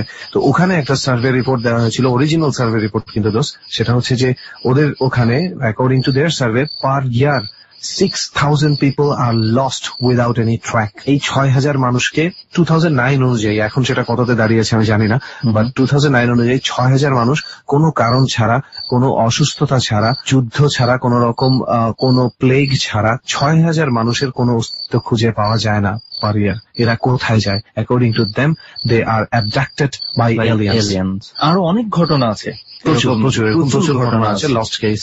যাই হোক, সোহেল ভাইয়ের কাছে আসি, এলিয়েনদের কাছে না যাই। আসলে তো বুঝা যায় না আসলে কষ্ট কি, কষ্ট মানে বিশ্বাস করা কষ্ট অনেকের জন্য, সেটাই ঠিক আছে, অনেকের জন্য বিশ্বাস করা কষ্ট। এই ইনফ্যাক্ট আমি জানি না, আমি হয়তো যদি আমি শ্রোতা থাকতাম তাহলে আমি হয়তো এরকম বলতাম, আরে এটা কি স্টোরি বললো, এরকম কি হয় নাকি। এখন কথা হচ্ছে যে আমার সাথে যতটুকু ঘটেছে, আমার নলেজ যতটুকু, আমার পক্ষে ততটুকু সত্য বিশ্বাস করাই সম্ভব, তার চেয়ে বেশি না। তো ওগুলোতে আমরা চিন্তাতে না যাই। তো সোহেল ভাই, এরকম কি আর কোনো ঘটনা আপনার সাথে ঘটেছে কখনো? হ্যাঁ, একটা ঘটনা আছে। আমার বাড়ি থেকে বাজারে যাইতে হয়, মাঝখানে একটা গোরস্থান আছে, মানে গোরস্থানের সামনে দিয়ে গোরস্থানের গেটের সামনে দিয়ে আমার চলাচল করতে হয়। রাত্রে হোক দিন হোক যেখানে যাবো গোরস্থানের সামনে দিয়ে যেতে হবে রাস্তা ওখান দিয়ে। পরে একদিন ওই বাজার থেকে 11টার দিকে আমি আসতেছি বাড়িতে, রাত 11টা আমি বাড়ির দিকে যাচ্ছি। এমন সময় আমাদের গ্রামে মানে পুকুর আছে, বড় একটা বাজারে পুকুর আছে, ওই পুকুরের পার আছে, বড় বড় পার, মানে জায়গা খালি আছে, ওখানে এলাকার গরিব মানুষগুলো ওখানে থাকে।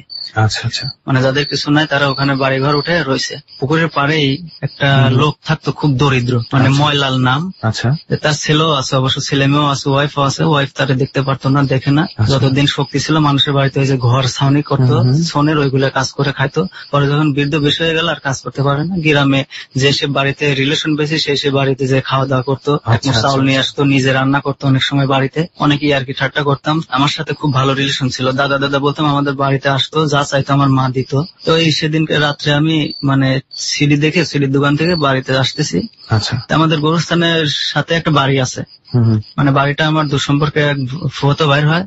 সেই ফুফাতো ভাইয়ের একটা ছেলে আছে, তারেক নাম, আমার বয়স। আচ্ছা, তো হচ্ছে আমি সেদিন আর এমনি প্রতিদিনই যাওয়ার সময় ওরে ডাক দেই, মানে একটু ভয় লাগে। গোরস্থানের কাছে এসে মনে করেন যে জ্যোৎস্না রায়, আপনার ওই গোরস্থান সাদা ফটফট করতেছে, কোনো ময়লা নাই। তো এমনি গোরস্থানের দিকে তাকাইলে শরীরটা শিংড়ে ওঠে, ভয় লাগে। মানে মনে হয় যে এই যেন আমার দাদা আমারে ডাক দিচ্ছে, দাদা মারা গেছে। তারপরে আমার এক কাকা বিষ খায় মারা গেছে, ওখানে দাফন করা হয়েছে, ছোট কাকা। ওখান দিয়ে যাইতে ভয় লাগে যে হচ্ছে কোন সময় বা হচ্ছে আমার দাদা আমারে ডাক দেয়, সোহেলকে পিছন থেকে যদি আমার হাত ধরে ডাক দেয়, একটা মনের ভয়, একটা এরকম একটা ভয় লাগে। আমি তারেকরে ডাক দিই। সেদিন আমি আর ডাক দিই নাই, ডাক না দিয়ে যাইতে লাগছি।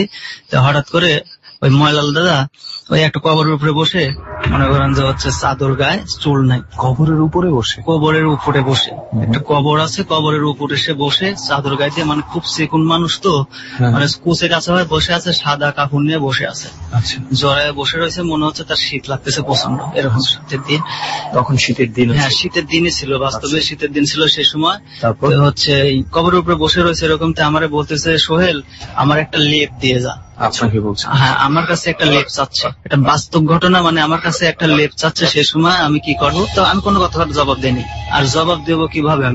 আমি জবাব দেওয়ার মতো কিছু নেই, কারণ আমি জানি যে হচ্ছে তো মারা গেছে, এই লোক মারা গেছে, মানে 3-4 বছর হয়েছে মারা গেছে, ওই দাদাটা মারা গেছে, ময়লাল দাদা মারা গেছে। আর যখন আমি আমার কাছে লেপ চাইলো, তখন হচ্ছে যখনই এই কথা লেপ চাইছে, আমার মনের মধ্যে খুব ভয় জাগলো। মানে তাকে দেখেই ভয় পাওয়ার কথা।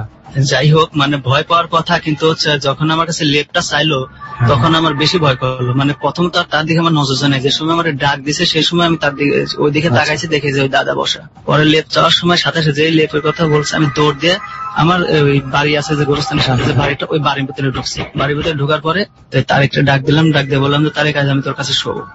মানে হ্যারেও কিছু বললাম না, কিছু না বলে আমি বললাম যে আজকে তোর কাছে শোবো। মনে মনে ভাবলাম যে বাড়িতে গেলে একলা শুইতে হবে, ঘুম নাও ধরতে পারে, কি না কি হয়, আর গোরস্থানের সামনে দিয়ে যাবো না, আমি এখানে শুয়ে থাকবো। পরে শুইলাম, কিন্তু এমন এক পর্যায়ে দেখা গেল যে এখন আমি ঘুমাইছি, শুয়ে পড়ছি অবশ্য, কিন্তু ঘুমাইছি কি জেগে আছে এটা আমি সঠিক জানি না। এমন সময় হচ্ছে বেড়ার সাইডে, মানে বেড়ার সাথে মুখ লাগে এরকম মনে হচ্ছে, মানে বেড়ার সাথে শুইছি খাটটা, ওই সাইড থেকে আমার বলতে যে সোহেল একলা আরামের ল্যাপ নিয়ে শুয়ে রয়েছিস, আমার এই ল্যাপটা দিলি, মানে এরকম একটা আওয়াজ আসলো, মানে ওই দাদা বলতেছে, কিন্তু তারে আমি দেখতেছি না। এটা তো আমার কাছে আরো এটা সবচেয়ে বেশি ভয়ঙ্কর মনে হচ্ছে ভাই। একটা মানে কি বলবো, শেষের অংশটা হতে পারে সাইকোলজিক্যাল, নিজের সাথে নিজের একটা গিলটি ফিলিং। হ্যাঁ, আমি একটা মানুষ আমার কাছে চেয়েছে মৃত হোক আর জীবিত হোক, আমি দিতে পারিনি, সেখান থেকে হতে পারে ওনার সঙ্গে একটা ভালো সম্পর্ক ছিল। But my goodness. কিন্তু এটা কিন্তু এর মধ্যে আরেকটা কথা আছে, যেরকম হচ্ছে এই কাহিনীটা ঘটছে, আমার এক চাচাতো ভাই আছে মতির নাম, রানা আশুলিয়াতেই থাকে, চাকরি করে। তো ও এখনো আছে, আশুলিয়াতে থাকে। তো ও আর আমি সবসময় আর কি করতাম, মানে এমন কৌতুক ধরনের কথাবার্তা বলতাম, সবসময় আর কি করতাম। আমি মানে ওই দাদারে নিয়ে অনেক আর কি করছি ও আর আমি। মানে আমি বলছি যত মিথ্যা কথা, সে সময় মিথ্যা কথা এমনি বলতাম যে ময়লাল তোর কাছে পানি চাইছে, এক গিলাস পানি দিয়ে আসিস। মানে ও আমারে বলতো, আমি আবার ওরে বলতাম তোর কাছে বদনা চাইছে দিয়ে আসিস, এরকমই আর কি করতাম বিভিন্ন ধরনের। জীবিত থাকতে আপনারা এই জিনিসগুলো নিজেদের মধ্যে? না, জীবিত থাকতে না, উনি মারা যাওয়ার পরেই, মানে ওই দাদা মারা যাওয়ার পরে মানে ওনার নিয়ে সবাই গ্রামের সবাই রহস্য করতো, ফাজলামো করে এগুলা করতাম সবসময়, কিন্তু বাস্তবে আমার এরকম ঘটেছে। যত যাই বলি না কেন, কবরস্থান শ্মশান ঘাটের মধ্যে একটা শিরশিরানি গা শিরশিরানি ভাব আছে। আমার মামা নাকি ছোটবেলায় দেখেছিল একবার, মানে খুব ভয় পেয়েছিল সে কবরস্থানের পাশ দিয়ে, ইনফ্যাক্ট আজিমপুর কবরস্থানের পাশ দিয়ে আসার সময়, যে ঠিক কবরের ওপরে একজন মানুষ বসে বসে ধ্যান মতন করছেন আর কি, গভীর রাতের বেলা। তো সে ভয় পেয়ে চলে আসে, ভেতরে যায়নি, এটা নিয়ে কোনো বড় ঘটনা ঘটেনি, বাট এটা সে দেখেছে, সে জানে যে এটা কবরের ভেতরে, কবরের ওপরে ওভাবে সাধারণ কেউ বসে থাকে না। তাহলে আমরা কি করব? আমরা আর না ঘাটিয়ে চল। মানে ভয়। তো কিছুক্ষণ আগে আমরা তারেক ভাইয়ের গল্প শুনলাম, তারেক ভাইয়ের গল্প শোনার পরে সোহেল ভাইয়ের গল্প শুনলাম। তবে সুমন দোস্ত, আমাদের সাথে কিন্তু আরো একজন আছে, আর তার পরিচয়টা সে নিজেই দিক। হ্যাঁ, যে আছে সে নিজের পরিচয় সে নিজেই দিবে। তো যাই হোক, আমরা চলে যাব আসাদুল ভাইয়ের কাছে। আসাদুল ভাই কেমন আছেন? জি ভাই, ভালো আছেন? এই তো মোটামুটি। তো আগে ওনাদের গল্প শুনে কেমন লাগলো আপনার? হ্যাঁ, অনেক ভয়ঙ্কর, অনেক ভয় লাগতেছে। আচ্ছা, তো আপনি এমনিতে কি করছেন, কোথায় আছেন একটু শুনি আমরা ছোট করে। আমি একটা ছোটখাটো জব করি রেস্টুরেন্টের। আচ্ছা, রেস্টুরেন্টে জব করেন। আচ্ছা, আমাদের তারেক ভাইও কিন্তু রেস্টুরেন্টেই জব করে। জি জি, শুনলাম তো। আচ্ছা, আর আপনার দেশের বাড়ি? আমার দেশের বাড়ি শেরপুর। আচ্ছা, শ্রীপুরটি থানা, সুনকান্দা গ্রাম। আচ্ছা, তো আপনার সাথে যেই ঘটনাগুলো ঘটেছে ওগুলো কি আপনার দেশের বাড়িতে ঘটেছে নাকি ঢাকা শহরের ভিতরে কোথাও? ওকে রেঞ্চল, কথা না বাড়িয়ে ওনার ঘটনা শুনি। খুব এক্সাইটেড আমি, আমার মনে হচ্ছে খুব দারুণ কিছু একটা এখান থেকে পেতে পারি। ওকে আসাদুল ভাই, শুরু করেন। প্রথমবার বই পাই আমি ঢাকা। আচ্ছা, আমি তখন একজনের বাড়ি কাজ করি। আচ্ছা আচ্ছা, এটা হচ্ছে দলিপাড়ার ঘটনা। ওইখান থেকে আমাকে ট্রান্সফার করে দেয় ইয়েতে, সাভারে। আচ্ছা, বিরুলিয়া একটা জায়গার নাম আছে, সেইখানে মানে তাদের স্থায়ী বাড়ি, এখানে তারা বাড়ি করছে। আচ্ছা, তারা বললো ওইখানে তাদের গরু পালতে হবে, অনেক কিছু তারা ওইখানে রাখবে, আমাকে এখানে রাখবে না। আচ্ছা আচ্ছা, তো ওইখানে আমি চলে গেলাম, ওইখানে যে কাজ কাম করি। ওনাদের গরু ছিল 6টা গরু আমি পালতাম, দেখাশোনা করতাম।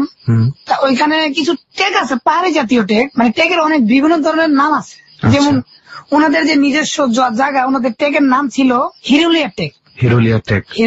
তো বিরুলিয়া নামে একটা টেক আছে ওনাদের টেক। আরেকটা টেক আছে, এটা হচ্ছে মরাপোড়ার টেক।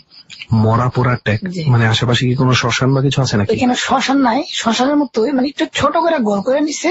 আচ্ছা, ওইখানে হিন্দুদের পোড়া। আচ্ছা, আমি ওইখানে কাজ কাম করি, দেখি, পোড়ায় দেখি। আচ্ছা, একদিনকে আমাদের গরু যে 6টা, সন্ধ্যাবেলা গরু আসলে আমরা গোয়াল ঘরে তুলে ফেলি, তুমি খাওয়ায়। আচ্ছা, ওই দিন আমি আর যাইনি, গরু একা একা চলে আসছে।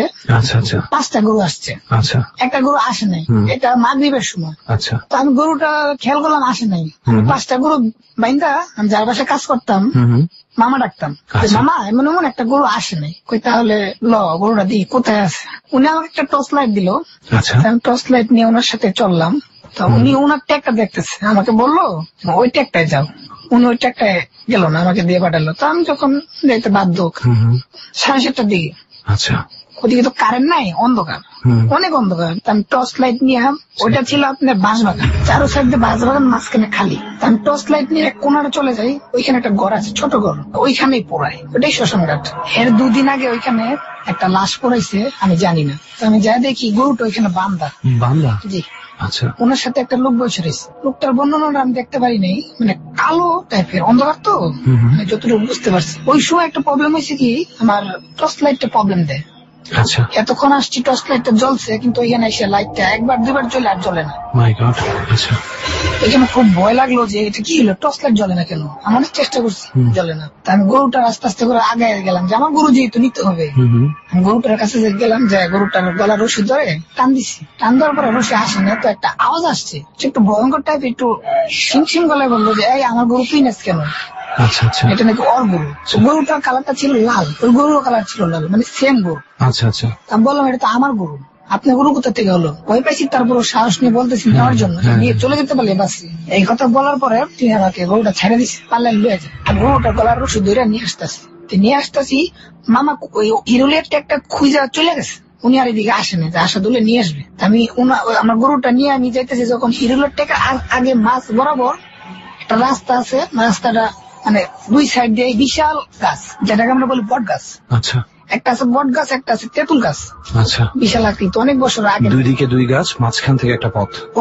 আচ্ছা, ওই পথের মাঝখান বরাবর একটা লোক দাঁড়ায় আছে, আরেকটা গরু নিয়ে, সেম আমার যে গরু ওই গরু নিয়ে। এবং তখন আপনার কাছে একটা গরু? জি জি জি, আমার গরুটা শুধু আমি নিয়ে যাচ্ছি। আমি এই দেখে থাইমে গেছি, আমি রাস্তার মাঝে আবার কে, আমার মামা কি আবার গরু পাইলো নাকি? আমি এই মনে করে দাঁড়ায় ডাকছি মামা মামা, সে সাড়া দেয় না। আচ্ছা, সে নির্জন দাঁড়ায় রয়েছে, দুই দিকে জিজি পোকার ডাক, আমার শরীরে পশম এখনই খাওয়া যাচ্ছে বলতে, যে দুদিকে জিজি পোকার ডাক। আমি বলছি কে? মামা মামা কই, আমি সামনে আগাইতেছি, আমি আর ভয় পাচ্ছি না, মনে করছি আমার মামা। তা আবার চিন্তা করতেছি যে মামা হলে তো গরু আরেকটা থাকবে না, কারণ গরু তো আমি পেয়ে গেছি, রাইট, আগায় আর একটা পিছাই যাচ্ছি না সামনে। তারপর শ্বাস করে গেলাম, সামনে যা দেখি লোকটা আসলে ওইলো আমার মামা না, ওই যে লোকটা বসা ছিল ওই লোকটা আবার আপনার সামনে। হ্যাঁ, মানে যার কাছ থেকে আপনি একটা গরু নিয়ে আসলেন, সে আবার আরেকটা একই রকম গরু নিয়ে আপনার সামনে দাঁড়িয়ে আছে। হ্যাঁ হ্যাঁ। তো আমি এই থেকে তো অনেক ভয় পেয়ে গেলাম, যে আপনি আমার সামনে কে? ওনার আকৃতি বলতে পারবো না, মানে পায়ের এতটুক নাই, মানে তার পায়ের পাতা নেই কোনো? না না। সে সোনার উপরে এক থেকে দুইটা হবে এরকম উপরে সে ভাসতেছে। গরুটা কি টাইপের, আমি যে গরু ধরছি ওটা আমার অরিজিনাল গরু। আরেকটা জিনিস ফলো করলাম, ওনার মাথা নাই। ওনার মাথা নেই এইখান থেকে নেই। আমি যখন কাছে গেছি পুষ্ট দেখতে পাচ্ছি, অন্ধকারে তো দেখা যায় না, মানে একটা লোক দাঁড়া আছে বোঝন যায়, শরীর টুইল আছে। কিন্তু যখন আমি একদম কাছে গেছি, তখন আমি দেখতে পাচ্ছি যে ওনার মাথাও নাই, আমার পাটাও নেই, সুন্দর উপরে বাসা। মাথা না থাকলে চোখগুলো কোথায়? চোখগুলো বুকের মাঝে। আচ্ছা, কথার বয়সটা কোথা থেকে আসছে এটা আমি দেখিনি। কথা আসতেছে। কি কথা আসতেছে? বলতেছে যে তোর আজকে শেষ দিন, তুই আজকে বাঁচবি না। আমাকে এই কথাটা বললো। তো আমি তো এই দেখার সাথে সাথে আমার শরীর হাত পা কাঁপাকাঁপি শুরু হয়ে গেছে। আমি আমার গরুটা ছেড়ে দিছি, দিয়ে আমি একটা দৌড় দিচ্ছি, চিল্লাম মেয়েরা। এক দৌড়ে ওই যে টেকির মাঝখানে, হিরোলের যে টেকির মাঝখানে, এটা মরাপুরার টেক আর হিরোলের টেকের মাঝখানে সামনে যে আমি একটা আম গাছে বাড়ি খেয়ে পড়ে গেছি, মাথায় প্রচন্ড আঘাত পাই। মানে এতটাই আপনি অস্থির এবং ভয়ে ছিলেন যে আপনি সামনে কি আছে টের পাননি, হঠাৎ করে ধাক্কা লেগে আপনি পড়ে গেছি, জ্ঞান যায়নি। আমি ওইখানে মানে একটু নিস্তব্ধ বসে হলাম, যে কি হইলো আমি কি দেখছি। আমার গরুটা আমার লোক আসছে, গরুটার লোক আমার পালিত গরু তো উষ্ণ নিয়ে গেছিল কিছুদিন নেই। তা গরুটা আমি ধরছি, ধরে আমি শরীর কাঁপাকাঁপি শুরু হয়ে গেছে, আমি তো আর আসতে পারতেছি না। তো গরুটাকে বলতেছি যা বাসায় যা, আমাকে লয়ে যা। তা ওই বাসায় নিয়ে আসতে, তা আমরা যেটা বলি গাছে কাটা হয় না, শিমুল গাছ, ওই হিরোলের টেক নামার পথে একটু ডালু আছে, পাহাড় এলাকার মতো। ডালুর ওই সাইডে আবার পানি আছে। তো ওইখানটা আসতেছি যখন, তখন দেখলাম পানির মাঝে কি জানি বিশাল শব্দ করতেছে, দাঁত শব্দ করতেছে। ওইখান থেকে ওই পথটা যে আছে, পথটার মাঝখান বরাবর দিয়ে একটু চিকন রাস্তা আছে, এই সাইডে পানি, এই সাইডে গাছ গাছালি, ওটা উঁচা, ওটা উঠতে উড়ন যায় না, এরকম খাড়া উঁচা উড়ন যায় না, এরকম রাস্তাটা চিকন। তা মনে মনে ভাবতেছি আর কিছু না দেখলে হয়েছে, যা দেয়া দেখছি বাসি মরি পরে আগে বাসায় যাইলো, গরু পাইছি। ওই রাস্তা দিয়ে যখন ঢুকছি, আরেক দৃশ্য দেখি, একটা বুড়ি মহিলা বসে রয়েছে আমার দিকে চাইয়া। আচ্ছা, কোথায় বসে আছেন? ওই রাস্তার সাইডে, ওই যে ছোট্ট রাস্তা, ওই রাস্তার সাইডে। আচ্ছা, মানে আমি ওনাকে ক্রস করে যেতে পারবো না। ওই খাড়ার ওইখানে বসে আছে, যে পানির সাইড খালি। খাড়ার ওখানে বসে আছে কিভাবে উনি? তো মানে চিপচা পুকুরে বসে আছে, আচ্ছা আচ্ছা, পানির সাইডটা খালি, ওইখান দিয়ে আমি যেতে পানির সাইড দিয়ে যাই, এরকম রাস্তা দিয়ে আমাকে বসে রয়েছে। বুঝতে পারছি, মানে গেলে আপনাকে ওই পানির পাশ থেকে যেতে হবে। আর ওইখানে গভীরতাটা এরকম, চৈত্র মাস শুকায় যায় না, ওটা ওখানে শুকায় না, এরকম গভীরতা এখানে অনেক গভীর। আমি তো এই দিকে তো অনেক ভয় পেতেছি, যে এখন কি করবো, একটা ক্রস করে আসলাম, আরেকটা, এখন এটা কি করবো, আজকে মনে হয় আমি শেষ। তা আমি আমার গরু ছাইরা বলছি তুই চলে যা। তা ওই ডাক্তার আমাকে, ওই বুড়ি, হ্যাঁ, যে ওই তো যাইতে পারবো না, তুই পারবি না, তো তুই একটা ক্রস করে তুই আসছস, আমি তো আছি, আমার তো ক্রস করে যেতে পারবি না, এই কথা ওই বুড়িটা বললো। বুড়িটার চেহারাটা আমি দেখতে পারলাম, একটু সামনে যে দেখি এটাও কি ওটার মতো নাকি, বুড়ির হাত পা ছবি আছে কিন্তু বুড়িটা মাটির মতো বসে আছে না, একটু ভাসতেছে। আচ্ছা, এরকম করে বসে রয়েছেন মাটির মধ্যে না, কিন্তু ভাসতেছে, 1টা থেকে 2টা উপর হবে, সাদা কাপড় পরা। বুড়ির চেহারা এমন ছিল ওই যে বেগুন পুড়ে গেলে যেমন হয় না, থেতলা থেতলা কালো টাইপের, কুচকানো কুচকানো এরকম। ওনার নাক নাই, চোখ গিলা বড় আকারের একটা চোখ। নাক নাই মানে একদম মিশানো? হ্যাঁ, এটা মিশানো, শুধু আমি চোখ দূরে দেখতে পারতেছি। আমি তো এই দেখে আর ওখানে থাকতে পারি না, চিল্লান দেখে নেই, আমি অজ্ঞান হয়ে গেছি। তারপর গরুটা চলে গেছে বাসায় দৌড়ে। মামা বুঝতে পারছে গরু আসছে, নিশ্চয়ই কোথাও কোনো বিপদ আছে। আমার লাইট নিয়ে আয়সা দেখে আমি ওই জায়গায় পড়ে রয়েছে, আমার সারা শরীর কাদা দিয়ে ভরা। কিন্তু এর মাঝে কি হয়েছে বলতে পারি না, কাদা কেন বললো, আমি তো পড়ছি শুকনো বাড়ি। আচ্ছা, আর আপনি একটা জিনিস বলছিলেন যে আপনি আসার সময় একটা শব্দ পাচ্ছিলেন যে পানির মধ্যে একটা কিছু হচ্ছে। তো এই শব্দটা আসলে কিসের ছিল, এটা কি টের পেয়েছেন পরে? এই শব্দটা আমি দেখতে পাই না কি জিনিসটা ছিল, কিন্তু আমি শব্দ পাইছি। পানির মধ্যে যেমন বড় বড় চাকা মারলে যেমন শব্দ হয় না, মানে দাঁত দুধ শব্দ ফুটে ফুটে পানিটা এরকম, কিন্তু আসলে এটা কি ছিল এটা আমি খেয়াল কিনা দেখতে হয়ে যায়নি। আমার জীবনে এই ঘটনাটা ঘটার আগে কি এই ধরনের কোনো ঘটনা ঘটেছিল? এর আগে একটা ঘটনা ঘটছিল যেটা আমার নিজের সাথে মাছ মারতে যাই এরকম হয়েছিল। আচ্ছা, আপনার কোন ঘটনা আছে যেটা আপনাকে প্রচন্ড ভাবে নাড়া দিয়েছে বা খুব বেশি ভয় পেয়েছেন? জি জি জি, আরেকটা ঘটনা আছে, সেটা কুমিল্লার। আচ্ছা, আপনি তখন কুমিল্লায় থাকতেন? না, আমার দেশের বাড়ি শেরপুর। হ্যাঁ, মেরিট। আমার শ্বশুর বাড়িতে এটা বেশি দিন আগের ঘটনা না, এই মাঝখানে কোরবানিদের পরের দিন। তাহলে তো খুব বেশি দিনের পুরনো না। আচ্ছা শুনি, কি হয়েছিল কুমিল্লায়? গরু টরু এখানে কাটছি আমার সাথে, কেটে আমি চলে গেলাম কুমিল্লা।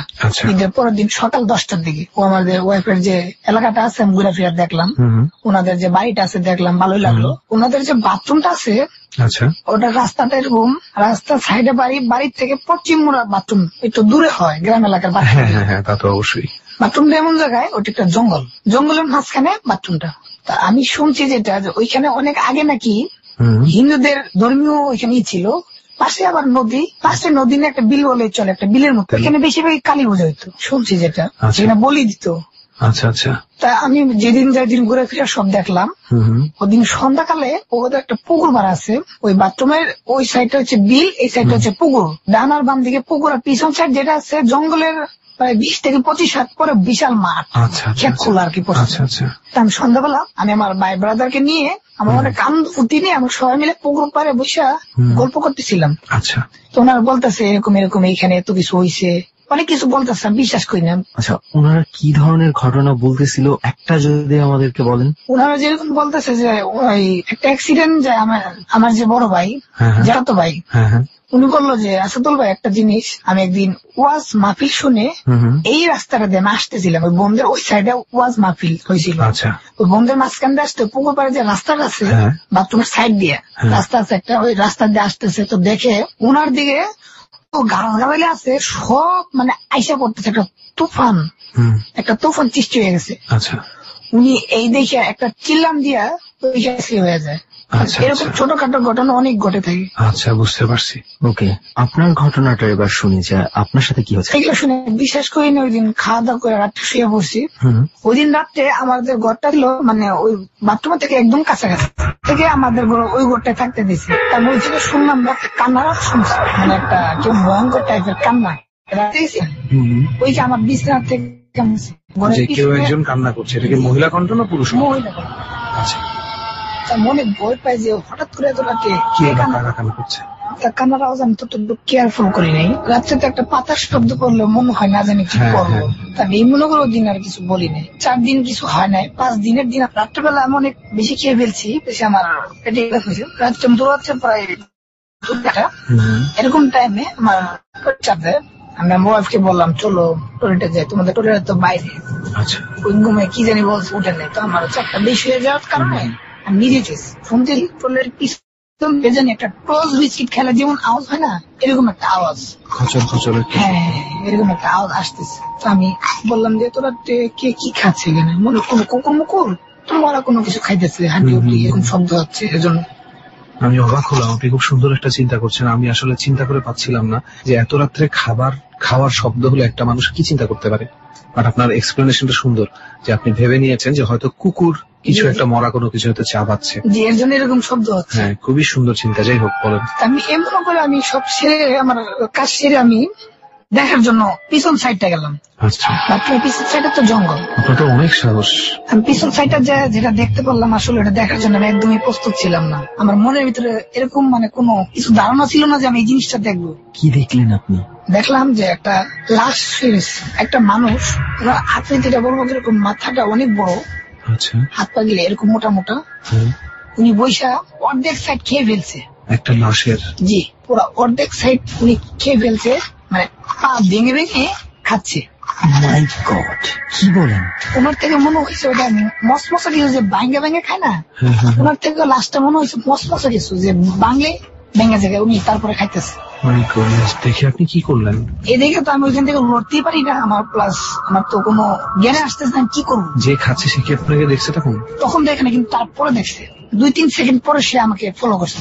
আচ্ছা, তখন ওইটা একটু বেশি হয়েছে, আমি আবার একটু শব্দ করছি, কে রে, সাহস কইরা। তো পিছনে যেহেতু অন্ধকার, লোকটার পোস্ট দেখতে পারতেছি না, তো লোকটা পরে আমাকে আওয়াজ করলো যে আমি এখানে খাচ্ছি, তুই ডিস্টার্ব করতেছিস কেন, আমার দিকে চায়। খাওয়ার মাধ্যমে উনি যখন আরেকটা ভাঙ্গে যখন মুখে দিয়েছে, তো মুখের আকৃতিটা বলবো কিরকম, তখন আমার দিকে চায় খাইছে আর কি জিনিসটা। আমার দিকে এমনি চায় জিনিসটা খাইছে, মনে হয় আমার মতো 2-4টা ঢুকে যাবো মুখের ভিতরে, এত বড় ভাবে হা করেছে। জি জি জি, আমার লাইফে আমি এরকম ঘটনা দেখি নাই। ওটাই ছিল আমার সবচেয়ে বড় ধরতে গেলে।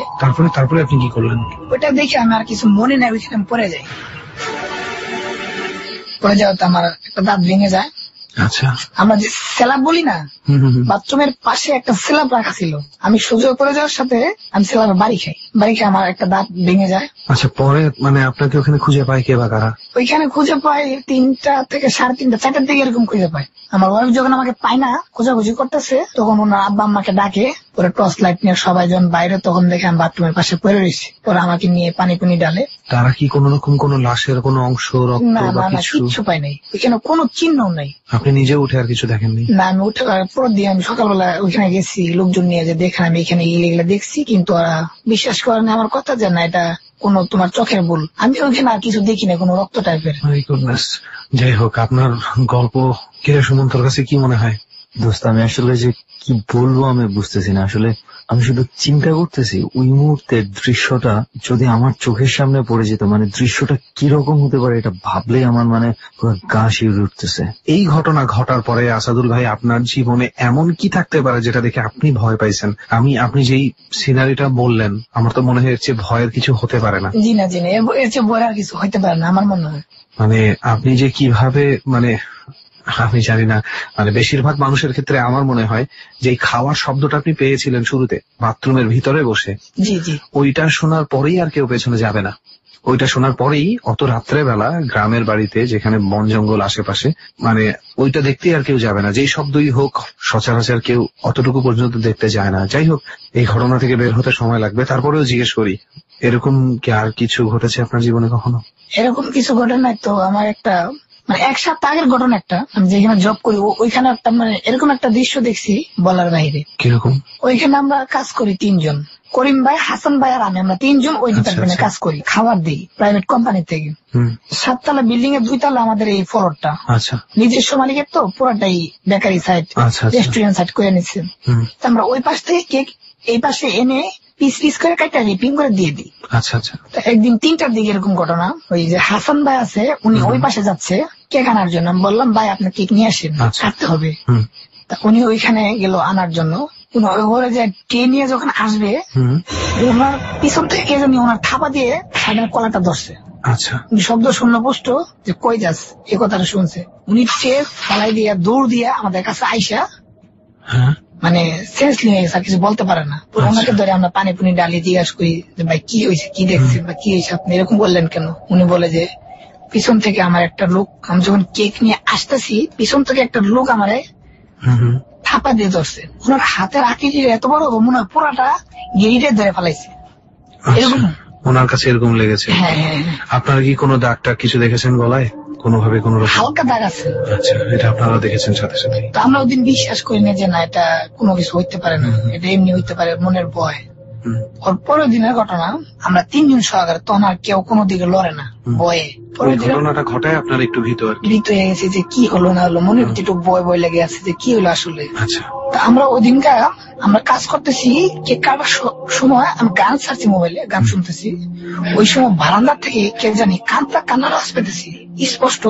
আচ্ছা, সে 6 থেকে 7 বার কাঁদছে। এটা কয়টার সময় হবে? রাত 1:30টার দিকে, পরের দিনকার ঘটনা। তা আমি গান, আপনাদের কি এরকম রাত জেগেই কাজ করতে হয় সবসময়? রাত জেগে কাজ করতে হয়। তা আমি ভয় পাইনি, আমি ওদেরকে বুঝতে দিইনি। মানে আপনি এমন ভাব করছেন যে আপনি কিছু শুনতে পাচ্ছেন না? শুনতে পাচ্ছি না, এবং তারাও কেউ শুনতে পাচ্ছে না? না, আমি আরো গানের ভলিউমটা বাড়াই দিছি। আচ্ছা আচ্ছা। তো করিম ভাই বললো, আসাদুল ভাই গানটা অফ করেন। কেন? ইশারা দিয়ে বললাম, উনি আছে, উনি যদি শুনে বই পেয়ে যাবে, কারণ ওই দিন ওনার সাথে একটা কিছু হয়েছে, কালকে ঘটনা। উনি বলছেন অফ করেন দি। কি হলো এটা? অফ করার পরে স্পষ্ট 2 বার আমরা ওই শব্দটা পাইছি, কান্নার শব্দটা। ভয়ঙ্কর একটা কান্না টাইপের, কে জানি কান্দাছে, মহিলা টাইপের। একটু বোঝার চেষ্টা করি, এই কান্নার শব্দটা, কান্না তো অনেক রকমের হয়। একটা হচ্ছে কেউ কষ্ট পেয়ে কাঁদছে, আর আরেকটা হচ্ছে কাউকে নির্যাতন করা হচ্ছে, সে কাঁদছে। আপনাদের যে কান্নাটা শুনেছেন ওটা কিরকম ছিল? এটা ছিল মানে কোন কষ্টের জন্য কেউ একজন নিজের মনে কাঁদছে। এরকম হাসান ভাই শুনছে, শুনে বলে, আসাদুল ভাই এটা কি কান্না করে? আমি এটা ভাই কিছুই না, উপর তলায় 3 তলায় একটা বৃদ্ধ মহিলা আছে, উনি এরকম কান্না বানিয়ে বললেন? হ্যাঁ, বানিয়ে বলছি যে না ভয় পায়। উনি ভয় না পায়? ভয় পাইলে তো কাজ করতে পারবে না। কই না ভাই, এটা তো ওনার ঘটনা, ও 3 তলায় তো কেউ থাকে না। কই সত্যি কথা, থাকে। আপনি সকালবেলা কাজ শেষ করে যে আমাদের গার্ড আছে, ওনাকে জিজ্ঞেস করেন, তাহলে বলে দেবেন। কই ঠিক আছে। মানে ভয় 3টা বা 3:30টার দিকে ওদিন রাত্রে আমরা 3 জনে আর কি ওই পাশে যাম কেক আনার জন্য। 2 তলা থেকে উঠতে যে 3 তলার সিঁড়িটা মধ্য বরাবর পরে, পাটটা পরে, ওই পাটের মধ্যে দেখি হাসান ছেলেটা আগে দেখছে, দেখে একজন বৃদ্ধ মহিলা একটা হাত খাচ্ছে, মানুষের হাত খাচ্ছে। আমিও দেখছি, করিম ভাইও দেখছি, আমরা 3 জনই মানে ওই দেখা একটা দৌড় দিয়ে দরজার লোকের বাড়ি খায়া পড়ে গেছে ওইখানে। তা করিম ভাই উনি তো কিছু বললো না, উনি মানে কিছু বলতে পারতেছে না, উনি মানে স্টপ ওইখানে, একটু পাথর মতন হয়ে গেছে, ওইখানে শক্ত হয়ে গেছে। তা আমার কি অবস্থা, আমি চাই আর কোনদিকে চোখ ঘুরাতে পারি নাই, ওইখানে চাই রয়েছি, কি দেখতেছি এটা একদম সামনে। হাত বাড়ালে মনে হয় 2-3 ফাল দিলে আমি ওনাকে ধরতে পারবো, এরকম কাছাকাছি খাচ্ছে। তো আমরা বললাম যে আপনি কে, এখানে কি খাচ্ছেন এটা? তো উনি করলো কি, ওই যে হাত, ওটা দিয়ে আমাকে ছুঁড়ে মারছে, ডিল মারছে একটা। মানে এটা কি সম্ভব? হাতটা পিছনে ওয়ালে লাগিয়া রক্ত, মানে হাতটা একটু পছন্দ ধরে গেছে, এরকম টাইপের আমার চোখের দেখা। মনে হয় মাত্র কোনোখান থেকে টান দিয়ে ছিঁড়ে নিয়ে উনি বসে বসে খাইতেছে। ওনার মুখ দিয়ে রক্ত, ওনার চেহারা বর্ণনা কেমন দেবো, ওনার চোখের যে মুড়িটা একদম সাদা, মানে চোখ পুরোটা একদম সাদা। করিম ভাই ওইখানে সেন্সলি হয়ে যায়। আমি ওইখানে ঠিক আছি কেমনে, আমি একটু দোয়া জানি, নিজে মনে মনে পড়তেছি, মুখ দিয়ে আসতেছে না। যেহেতু আপনার জীবনে সেই ঘটনাটা ঘটছে, মানে এতটুকু আমি ভয় পাইনি ওইখানে। ভয় পাইছি এই জায়গায় যে হাতটা দিয়ে ঢিলা মারছে, হাত নিচে পড়ে কাঁপতেছে না, ওই সময় ভয়টা পাইছি। আর ওই মহিলাটা যেটা হাত খেতে দেখলেন আপনি, ওই মহিলাটা হাপুর পায়রা নিচ দিকে নামতেছিল, নিচে দিকে নামতেছে, মানে বাচ্চাদের মতন হামাগুড়ি দেওয়ার স্টাইলে নিচে নেমে যাচ্ছে। উনি নিচে নামতেছে আমাদের দিকে আসার জন্য। ও, আপনারা নিচের দিকে? জি, উনি উপর দিকে আপনাদের দিকে আসতে শুরু করছে? জি জি জি। তখন আপনারা কি করছেন? তখন আমি দোয়া পড়া শুরু করলাম। আমি একজন কোরআনের হাফেজ থাকা সত্ত্বেও আমার কোনো সূরা মুখস্থ আমার অন্তরের ভিতর বা মুখ দিয়ে আসতেছে না। মনে মনে আল্লাহর নাম নিতেছে যে আমাকে এখান থেকে বাঁচাও। হাইস্ট 1 থেকে 2 সেকেন্ডের ভিতরে ওটা নাই, আমার চোখের সামনে নাই হয়ে গেছে। কতখানি কাছে আসার পরে নাই হয়েছে? এটা মনে হয় আমি যখন 2 থেকে 3 সিঁড়ি, মাত্র 3টা সিঁড়ি ক্রস করলে আপনার সামনে মা আমার ধরতে পারে, এরকম সময় সে নাই হয়ে যায়। হ্যাঁ, হামাগুড়ি দিয়ে তিনি আমার এত কাছে এসে আমার এরকম চাইছে, মানে আমি স্পষ্ট মনে আছে। আসাদুল ভাই এগুলো কি বলতেছেন? মানে আপনি কিভাবে দাঁড়াইছিলেন ওখানে? মানে আপনি আসলে কি বলবো, এটা যার সাথে না ঘটে সে এই জিনিসটা ফিল করতে পারবে না যে এটা সে কোথায় আছে ওই সময়টায়। আমি বাজি রেখে বলতে পারি, আপনার এই ঘটনা শুনে যারা শুনছে তাদের ম্যাক্সিমাম এখন চুপ করে আছে, কথা বলা সম্ভব না। মানে যা ঘটছে, সত্যি কথা বলতে আপনার সাথে যদি হাসান ভাই এবং করিম ভাই না থাকতো তাহলে তো মানসিক ধরে নেওয়া যেত ব্যাপারটা। জি জি জি, যে এটা মনে ভয় থেকে আমার মনের কল্পনা, বাট যেহেতু হাসান ভাই করিম ভাই ছিল, এটাকে তো কল্পনা ধরতে পারছি না আমরা। 3টা মানুষ একসাথে একই কল্পনায় মোহিত হয়ে যেতে পারে না, সম্ভব না। যাই হোক, তারপরে আপনি সেই বড় ভাইকে ডেকে নিয়ে আসলেন আরেক ডিপার্টমেন্টের। তারপর উনি আইসা উনিও নামাজ কালাম ওইখানে পড়ে, আমি নামাজ কালাম পড়তাম। জি জি জি, উনি আইসা বড় দোয়া দূরত পয়রা দিল, পানি পুনি পয়রা খাওয়াই দিল, ভালো হয়ে গেছে। আর আসাদুল ভাই, হাসান যে চলে গেছিল তার কি অবস্থা হয়েছে? হাসান চলে যে পড়ে গেছিল যে, তার কি অবস্থা? উনি 2 দিন জ্বরে ভুগছে। আচ্ছা, কবিরাজ দেখা দেখে ওনাকে তাবিজ দেওয়া হয়েছে, কবিরাজে বলছে না। আচ্ছা, আমাকে একটা কথা বলেন তো, আপনি আজকে আমাদের সাথে এত দূরে এখানে আসছেন, এখন এই গভীর রাতে আপনি আমাদের সাথে বাইরে বসে এই গল্পটা বলছেন, আপনার জীবনের ঘটে যাওয়া গল্প বলছেন। জি। আগামীকাল কি আপনি আবার যে জায়গাটার কথা বলছেন সেখানেই কাজ করতে যাবেন? জি। ওই সিঁড়িটা দিয়ে আপনাকে ওঠানামা করতে হবে? জি। আচ্ছা আসাদ ভাই, আপনি যখন ওই সিঁড়িটা দিয়ে ওঠানামা করেন, এখনো যান, ভয় হয় না? আপনার মনে পড়ে না যে এই সিঁড়িতে কি ঘটনা ঘটেছিল, বা আবার হঠাৎ আপনার সামনে ওই জিনিসটা পড়ে যেতে পারে কিনা? জি, পরে তখন পড়লে গার পশম খাড়ায় যায়। কি করবো এখন, কর্মক্ষেত্রে এটা করতেই হবে। অদ্ভুত। আচ্ছা, যাই হোক আসাদ ভাই, আমরা ডর টিমের কাছে শুনেছিলাম আপনার নৌকার মধ্যে মনে হয় কোন একটা ঘটনা আছে। জি জি। সেই ঘটনাটা কি আমরা একটু শুনতে পারি? কোথায় কিভাবে ঘটলো একটু যদি জানতাম। জি, এটা আসলে আমার গ্রামের বাড়ি। তখন আমার আব্বু বাইসা আছে। আমার আব্বু খুব মাছের নেশা ছিল। আচ্ছা। একদিন রাতে আমাকে বললো, আসাদুল আজকে মাছ মারতে যাবো, ব্যাটারিটা চার্জে লাগাই আসছি বাজারে, একটু পরে নিয়ে আসবো। আচ্ছা। এই কথাটা বলছে আসরের টাইমে। আমরা মাগরিবের পরে খাইয়া দিয়ে বাইরে হয়েছিলাম, প্লেন করছি বারান্দায় বসে বসে। আব্বা বলতেছে এরকম এরকম, আমরা কিন্তু বাইরে হয়ে যাবো, তুই কোথাও যাইস না। জানার কোথাও যায়নি, ওইখানে বসে রয়েছে। তো আব্বা বাজারে যায়, ব্যাটারি আনছে, একটা লাইট ছিল স্টিলের, বড় মাথা স্টিলের, অনেক পাওয়ার। আচ্ছা। উনি ওইটা নিয়ে রেডি, সব আমরা মাগরিবের পরে সবকিছু আমি রেডি করে রাখছি, উনি খালি ব্যাটারিটা নিয়ে আসছে, আমরা লয়ে লিখি চলে যাই। ওই দিনকে আবার আরেকটা লোকের যাওয়ার কথা ছিল, উনি আমাদের সাথে যাবেন। আপনার বাবার কোনো বন্ধু বা আপনাদের এলাকার লোক? জি জি জি, বলছে যে অমুক তুমি যদি যাও তাহলে আমাকে ডাক দিয়ে নিয়ে যায়। এটা আপনার আব্বাকে বলেছে? বলেছিস? জি। আমার আব্বা ডাক দেয় নাই যে না ওনাকে আবার ডাক দেবো কিসের জন্য, চলো আমরা দুজনেই যাই। আমার আব্বা আমাকে বললো, আমাদের বাড়িটা এরকম বন না, বাড়ির মনে হয় 10-12 হাত পার হইলে বিশাল বন। আচ্ছা।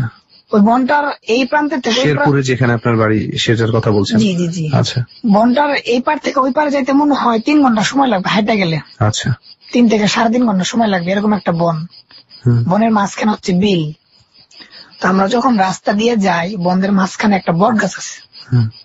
আমি দেখি না, আমার আব্বু দেখছে, দেখে আমাকে বুঝতে দেয়নি। পরে আমি বুঝতে পারছি কিছু একটা দেখছি। কিরকম? একটা লোক বট গাছে বসে বসে পা ঝুলাচ্ছে। লোকটার কোনো চোখ নাই, মানে চোখের জায়গাটা চামড়া লাগানো এরকম। আচ্ছা। আমি দেখি নাই, আমি চাইতে লিছিলাম। পরে আমার বলে যে কোথাও চায় না, আমার সাথে সোজা হাঁটো। আপনি ঝুলতে দেখেছেন? শুধু পা দেখেছেন? লোকটার বডিটা মোটামুটি দেখেছেন? জি জি, আমার উপর চাইতে পারি নাই। তো চলে গেলাম, আমাদের ওইখানে নৌকার ঘাট আছে, যার যার নৌকা বাইন্ধে রাখছে। আমাদের নৌকা একটা চিহ্ন আছে, আমাদের নৌকা নিয়ে আমরা আমাদের কাজ শুরু করে দিলাম মাছ মারার। আচ্ছা। তখন এশার আজান দিবে বাপ, আমরা মাছ মোটামুটি মারি। মারার পর এক পর্যায়ে আমার আব্বাই বলে, আজকে তো মাছ ভালোই পাচ্ছি, সারা রাত থাকবো। সারা রাত থাকলে 1000 টাকা মাছ বেঁচে যাবো, এরকম একটা বললো।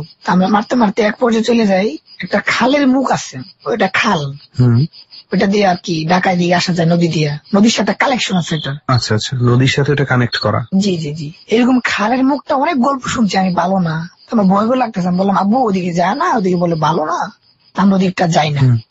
আব্বু বললো, সমস্যা নাই, আমি তা আসি, বই পাও কেন তুমি? আচ্ছা আচ্ছা। আমি নৌকার এই মাথায়, আমার বই মাথায়, মাইরা মাইরা মাছ নৌকায় রাখে। আচ্ছা। তো একসময় একটা মাছ পাই আমরা, বড় মাছ, যেটাকে আমরা রুই মাছ বলি, মাথাটা বড়। পরে মাই 1 কেজি 200 গ্রামই পাইছি। আচ্ছা। এরকম টাইপের মাছটা বড় একটু। এই মাছটা মারার পরে আমরা নৌকাতে রেখে দিই। নৌকার মাছটা যে আঘাত খাইছে, আঘাত খেয়ে রক্ত বেরোতেছে না, মাছটা লড়ালড়ি বন্ধ করে দিছে। মাছটা আমি খুব সুন্দর খুশি, আমার ওইখানে মাছটা রাখছি, যাকে তো একটা মাছ পেয়েছে, অনেক খুশি খুশি লাগতেছে। তা এক পর্যায়ে ওইখানে আর গেল না, আমার কথা অনুযায়ী যে ঠিক আছে ওইখানে আর যাবো না। আমার ওই তো কিছু দেখছে, আমাকে বলে নেই। তো বলো চলো অন্য তো কোথাও যাই। তো ওইখানে একটা জায়গার নাম আছে, বড় টিলা করে বলি আমরা। আচ্ছা। বিলে মাঝখানে একটা টিলা, ওইখানে কোনো ঘর বাড়ি নেই, শুধু গাছে গাছালি, ইউকলিপ্টাস গাছ লাগানো, মানে ওইটা একটা জঙ্গল টাইপের। আমরা আব্বু বললো যে ওইখানে যা, ওইখানে মাছ পাওয়া যায়। তা ঠিক আছে, ওইখানে গেলাম। ওইখানে যে আমরা মাছ মারতে মারতে আনুমানিক, তখন তো আমার ঘড়ি ছিল না, আনুমানিক রাত 10টা হবে। এর মধ্যে আমরা মাছ মেরে ওইখানে চলে গেছি, যেহেতু আমার সারা টার্গেট। তো ওইখানে যাওয়ার পর দেখি ওই যে লোকটা আসার কথা, ওনার নৌকা তো আমরা চিনি, যে ওনার নৌকা এটা, ওনার নৌকার শব্দ আমরা পাচ্ছি আমাদের দিকে আসতেছে। তা আমরা ওই নৌকা দেখতে পাই যে যাকে আপনারা ডাকেননি সেও নিজে থেকে আসতেছে আর কি। জি, প্রায় 15 হাত দূরে হবে নৌকাটা, আমাদের সামনে দিয়ে ক্রস করে অন্য সাইডে চলে গেছে। ওনার নৌকা শুধু, মানে উনি আপনি নাই। দেখতে পাচ্ছেন নৌকা আসতেছে জি জি এবং নৌকায় কেউ নেই? না, এটা আমি আমার আব্বুর জন্য দেখতে পাইছি। আব্বুর জিজ্ঞাসা করলাম এটা কি, বলে এটা কিছুই না, এটা তোমার চোখের একটা বোকা। মানে আমাকে সাহস দিল, এটা কিছুই না। পরে আব্বু বললো তাহলে এক কাজ করো, গাড়ির দিকে নৌকা নাও, এই বরাবর ধরে মারতে মারতে গাড়ির দিকে যাইতে যাইতে 2-3টা বাজে যাবে, সমস্যা নাই, আমরা তখন বাসায় চলে যেতে পারবো। আচ্ছা আচ্ছা। মানে এরকম একটা পথ দেয় দিল যে এইখান থেকে ঘুরে ওইখান থেকে ঘুরতে ঘুরতে গাড়ির দিকে রাস্তা আছে, ওইখান থেকে চলে যাবো। আচ্ছা, এখান থেকে মাছ মারতে মারতে তো আমরা ওইখান দিয়ে মাছ মারতে মারতে যাই। তো আরেকটা কথা, ওই যে বড় মাছটা নৌকাটা যাওয়ার পরে বড় মাছটা মানে মাথাটা নাই, মানে মাথাটা মনে হয় কে জানি খেয়ে ফেলাইছে। তো নৌকাটা যখন আমাদের ক্রস করে যায় তখন আমি খেয়াল করছি একটা শব্দ হইলো, কেমন জানি একটু গুমরানি শব্দ। এর কিছুক্ষণ পরে যখন আমি ওই রাস্তাটা আব্বা দেখা যাওয়ার পরে আমি যাইতেছি না, আমি খেয়াল করছি আমার সামনে তো মাছটার মাথাটা নাই। আব্বাকে বলেনি? না আমি বলিনি, সেটা আমার মনের ভিতরে রাখছি যে না বলবো না, থাক। এখন যদি আচ্ছা। বলি আব্বা যদি চলে যায়। তারপর মাছের নেশা তো খুব খারাপ নেশা, এটা মাছ পাইতেছি, ভালো ভালো মাছ পাইতেছি। তো যখন ওই রাস্তা দিয়ে যাই তখন আনুমানিক প্রায় 12টা 12:30 হবে। আব্বু বলছে যে আমরা 3টার মধ্যে আমরা ওই ঘাটে পৌঁছে যাবো, আচ্ছা তখন আমরা বাসায় চলে যাবো, আর লাগবে না। 12টা 12:30 এর মধ্যে ওই নৌকাটা দেখে আবার আসতেছে আমাদের দিকে। ওই লোকটার নৌকা? জি। তো তখন শুধু একা না, ওটার ভিতরে সে কফিনটা ছিল, একটা কফিন? জি, যে মানুষ মরলে যে কফিনটা 4 চারটা খাটিয়ার মতো থাকে না ধরার জন্য। আচ্ছা, সেই খাটিয়া ছিল একটা সাথে? জি। আচ্ছা, তারপর? না খাটিয়ে না, কফিন আর কি, ওটার মধ্যে খাটিয়ার মতো ধরার লাঠি ছিল। ও আচ্ছা, বুঝতে পেরেছি। হ্যাঁ। তো আমি তো ওই দেখে চিল্লাপালা শুরু করে দিয়েছি, আব্বু এটা কি আসতেছে দেখো। আব্বু বলো কোনো কিছু না, তুমি তোমার মতো নৌকা বাইয়া যাও, তোমাকে যেমনি যেমনি বলছি তুমি অন্য চলে যাও তাড়াতাড়ি, মাছ যতটুকু পাইছি যথেষ্ট। তো আমরা যাচ্ছি, আমরা যাই আর ওই আমাদের দিকে আসে নৌকাটা। আমরা গাড়ে যাওয়ার প্রায় 20 থেকে 30 হাত দূরে এরকম যখন আমরা কাছে পড়ছি তখন নৌকাটা স্পিড আসছে, নৌকাটার স্পিড বাড়তে শুরু করছে। জি, আমাদের না, মানে ওই নৌকাটা আমাদের দিকে আসতেছে, এরকম স্পিড মনে হচ্ছে স্পিড বুট গেলে মানে যেরকম কেটে বের হয় যায় না, মনে হয় ওই কেটে আমাদের দিকে আসতেছে। আচ্ছা। এত স্পিড আমাদের কাছাকাছি যখন আইসে পড়ছে, আমরা তো আমার নৌকা তো আমি চালাচ্ছি, আমার দিদি আমি মানে খুব স্পিডে গাড়ি যাওয়ার চেষ্টা করতেছি। ওই সময়টায় ছিল অন্ধকার রাত, আর নির্জম অন্ধকার হয়ে গেছে, মানে আমি আর কোনো দিক পাচ্ছি না, কোথায় যাবো। আমার থেকে মনে হয় রাস্তা আমি ভুলে গেছি, এরকম মনে হলো। এক পর্যায়ে নৌকাটা আমাদের কাছে আসে পড়ে, আমাদের থেকে 5 থেকে 6 হাত দূরে নৌকাটা এরকম। তো আমার আব্বু লাইট মারছে, লাইট মারার পরে স্পষ্ট দেখলাম কফিনের ভিতরে কিছু দেখতে পাই নাই, কিন্তু কফিন দেখলে তো ভয় লাগে। একটা নৌকার মধ্যে এত রাত্রে কোনো মাঝি নেই, নৌকাটা অটোমেটিক চলতেছে, আবার একটা কফিন। আমার আব্বু বলছে কে রে, নৌকা নিয়ে আসতেছে, কে এই কথা বললে আমার আব্বু লাইট মারছে, লাইট মারার সাথে দেখে একটা কফিন। আমাদের যে লোকটা আসার কথা উনি আসলে, ওনার পরিবর্তে আমার আরেকটা দাদা বলি উনি আসছে ওই ঘাট থেকে যখন আসে, যখন আমার আব্বুর গলা পাইছে, ডাক দিছে অমুক, আমি এই তো, তুই কি করতেছ না, কি হয়েছে, সমস্যা কি? তো উনি এই কথা বলে নৌকা স্পিডে আমাদের দিকে নিয়ে আসতেছে। আচ্ছা। তো যখন দেখছে কফিনটা আমাদের দিকে একদম নৌকার সাথে ধীরে যাচ্ছে, উনি খুব স্পিডে আমাদের চিল্লা ফেললাম যে কি হচ্ছে এসব, কি হচ্ছে, কে নৌকা নিয়ে আসতে কথা বলতেছে না। উনি আমাদের কাছে আসার পরে এর ভিতরে নৌকাটা বিনিশ, অথচ কিন্তু লাইটের আলোটা আছে, একেবারে নাই হয়ে গেছে। জি, আমার চোখের সামনে। আর ওই কফিনটা নেই, নৌকাটা নেই, কফিনটা নেই। আচ্ছা, এটার কারণটা কি হতে পারে? আপনি কি পরে কখনো ঘাটানোর চেষ্টা করেছেন যে এটা নৌকাটা কার ছিল, কেন আসলো? এর কারণটা ওইখানে একটা মার্ডার হয়েছে, ওনার নৌকা না, মানে এটা অন্য এলাকার নৌকা, ওনার নৌকা হয়ে আসছে। যে মার্ডার আমরা যেটা পুরো শুনতে পারছি, অন্য গ্রামে বিল তো একটাই, বিলের মধ্যে অনেক গ্রাম থাকে না, অনেক গ্রাম মিলে তো একটা বিল হয়। অন্য গ্রামে একটা মার্ডার জায়গা জমি নিয়ে হয়েছে, ওই নৌকার মাঝে করে আইনা তাকে বিলের মাঝখানে হাত পা বেঁধে নৌকা সুদ্ধা ডুবাই দেওয়া হয়েছে। ওনারই নৌকা ছিল, নৌকা সুদ্ধা ডুবাই দেওয়া হয়েছে পাথর টাথর বেঁধে। তো আপনার ধারণা যে আপনারা ওই নৌকাটাই দেখেছেন? হ্যাঁ, এরকমই ধারণা। আচ্ছা, তো আসাদুল ভাই, আমি একটা জিনিস দেখলাম যে আপনার মাছ মারার প্রতি প্রচন্ড একটা নেশা আছে। জি, আপনার আব্বারও বোধ হয় এই নেশাটা ছিল। জি, তাই না? আচ্ছা, তো এই মাছ মারতে গিয়ে আমাদের ডরে অনেক সময় আসছে এই মাছ মারা নিয়ে বিভিন্ন রকম কাহিনী, যে মাছ আনতে গিয়ে পুকুর পাড় থেকে মাছ ধরে নিয়ে আসছে, আসার সময় দেখে নাই। হ্যাঁ, কিন্তু সবাই ওই বড়শি দিয়ে মাছ ধরতো বা কোনো না কোনো উপায়ে মাছ ধরে ওই মাছ ভূতে খেয়ে ফেলছে, এরকম গল্প তো আমরা ছোটবেলা থেকে অনেক শুনে আসছি। তো আপনার কি মাছ মারতে গিয়ে কখনো এই ধরনের কোনো ঘটনা ঘটছে? জি, আমার লাইফে একটা আছে। একদিন আমি প্রোগ্রাম করি, যে ওদিন বৃষ্টি হয়েছিল অনেক, বৃষ্টি হলে কিন্তু মাছেরা অনেক উজায়, মাছ অনেক পাওয়া যায়। আচ্ছা আচ্ছা ওই দিনকে আমি প্রোগ্রাম করে যে আমি একা একাই আজকে যাবো, শান্তি মারে নিয়ে আসবো। আচ্ছা আচ্ছা আমি আর কেউ বলি নাই, আচ্ছা আমার কোনো বন্ধু বান্ধব বলি নাই। আচ্ছা তো মাগরিবের পরে 8টা সাড়ে 8টার দিকে আমি যেগুলো যন্ত্রপাতি লাগে, একটা আলো মানে একটা কেরাসিন দিয়ে একটা বাতি বানাইছি, মোটা আগুন, আচ্ছা ওইটার সাহায্যে আমি মাছ ধরবো। আচ্ছা আর কোচাটা নিয়ে আমাদের বাড়ির সামনে দিয়া একটা বট গাছ আছে, বট গাছের ওইখান দিয়ে পানি একটু একটু আমি ওইখান দিয়ে শুরু করছি। আচ্ছা আমি এইখান দিয়ে আস্তে আস্তে মারতে মারতে ওদিকে যায় একবার যাই রাস্তার এই গ্রাম এলাকার মাঝখান দিয়ে যে বন্ধের মাঝখান দিয়ে যে রাস্তা থাকে, ওই রাস্তার মাছ মানে শেষ হয়ে গেলে আমি এসে পড়বো, এরকম টার্গেট করে আমি বেরিয়েছি। মাছ মারতে মারতে এক পর্যায়ে আমি মধ্য বরাবর যখন হয়ে যায় তখন ওইখান দিয়ে একটা রাস্তা আছে বিলের মাঝখান দিয়ে, রাস্তা না ওটা বাতর আর কি, মোটা করে আইল বলা হয়। আচ্ছা আচ্ছা হ্যাঁ হ্যাঁ আইল, বুঝতে পারছি। তো আমি বলে ওইদিকে না যায় আমি ওইদিকে যাইছি, কারণ আমার সাথে আবার 2টা লোক ছিল আমার থেকে প্রায় 10-15 দূরে, ওনারাও মাছ মারতেছে। আমি ওনাদের খেয়াল করে আমি ওই রুটে বলে গেছি, মাছ মারতে মারতে চলে গেছি, মাছও পাচ্ছি ভালো। আস্তে আস্তে যাইতে যাইতে আমার পায়ের পাতা থেকে ধরে পানি বাড়তে বাড়তে 8টার উপর যখন উঠছে তখন আমি এক পর্যায়ে লুপিটারে কাঁচা দিছি। আচ্ছা যে এখন তো ভিজে যাবো। আচ্ছা বদনাটা একটু উপর তুলছি। পানি বাড়তেছে, এটা মানে কি বন্যার পানি নাকি বৃষ্টির সময় আপনাদের ওখানে পানি জমে? পানি বৃষ্টির সময় পানি জমে। আচ্ছা আচ্ছা আচ্ছা মানে আমি আস্তে আস্তে নিচ দিকে চলে যাচ্ছি, এর জন্য পানি আমার দিকে বাড়তেছে। আচ্ছা আচ্ছা তো আমি লুঙ্গি কাঁচা নিচে গেছে, আমার আর খেয়াল নাই যে আমি কোথায় যাইতেছি। তো ওইটা কিন্তু বিলের মাঝখান বা বিলের দিকে যাওয়ার রুট, ওই রুটটা। আচ্ছা আপনি মানে সাধারণ রাস্তায় আছেন এটা ভাবছেন আপনি মনে মনে, কিন্তু আপনি চলে যাচ্ছেন আসলে বিলের দিকে। জি জি। আর আপনার সামনে দুজন? আমার সামনে দুজন, সামনে উনি কোনো দিকে লড়ে না, ওনারা ওই রুট দিয়ে যাচ্ছে, ওনারা ওই রাস্তা দিয়ে যাচ্ছে। জি জি। আচ্ছা আচ্ছা। তো আমি এক পর্যায়ে আস্তে আস্তে চলে যেতে যেতে আমার খুব পরিমাণ পানি হয়ে যায়। বুক পরিমাণ পানি চলে আসছে? জি, এতটুকু পানি চলে যায়, খেয়াল করি না যে আমি কোথায় আসছি। বা ওই লোকটা, 2জন যে লোক ছিল ওনারাও তো আমার সাথে, আমি আর এত লোক খেয়াল করি নাই। আরেকটা বিষয় হলো ওনারা তো মাছ মারতেছে, শব্দ পাওয়া যায়, মাছ মানে পানিতে পা দিলে যেরকম টুসটার শব্দ হয় না, এরকম শব্দ পাচ্ছি, এর জন্য আমি আরো ওনাদের সাথে আগাইতেছি। আচ্ছা আচ্ছা। যে ওনারা তো মাছ পাইতেছে, আমিও পাইতেছি, সমস্যা কি? তা যখন আমার বুক পরিমাণ পানি হয়ে যায় তখন আমি আবিষ্কার করি নিজের যে আমি একটা বিলের মধ্য বা একটু বিলের সাইড এসে পড়ছি, গভীরতে চলে আসছি। আর একটু গেলে আমার সাঁতার হয়ে যাবে, বা আর 2-1 ক্ষেত নিচে গেলে আমার সাঁতার, আমি তো খাই পাবেন না, এরকম জায়গায় আমি চলে আসছি। তার মানে আপনি আর রাস্তায় নেই, আপনি বিলে নামা শুরু করছেন? হ্যাঁ, রাস্তার প্রায় শেষ পর্যায়ে চলে এসেছি, ওইখানে আর বাতরটা ডুবে গেছে যেরকম। তখন আমি বদনাটা উপরে দিলে পারলাম মাইদা। বদনাটার কাজ কি? মাছ মারার সময় মাছ মাইদা ওটার ভিতর রাখেন? আচ্ছা আচ্ছা আচ্ছা। তখন আমি একটু নিচে যাওয়ার পর যখন দেখছি বুক পরিমাণ উপর চলে গেছে তখন নিজেকে আবিষ্কার করে দিই বিলের মাঝখানে। আমার সামনে যে 2জন লোক, আলো যখন বাইর হই, আমার যে আলোটা, যে কেরাসিনের যে আগুন দিয়ে আলোটা, আমার আলো আর ওনাদের আলো, 3টা আলো মিলাই কিন্তু এক লেভেলে ছিল। আচ্ছা।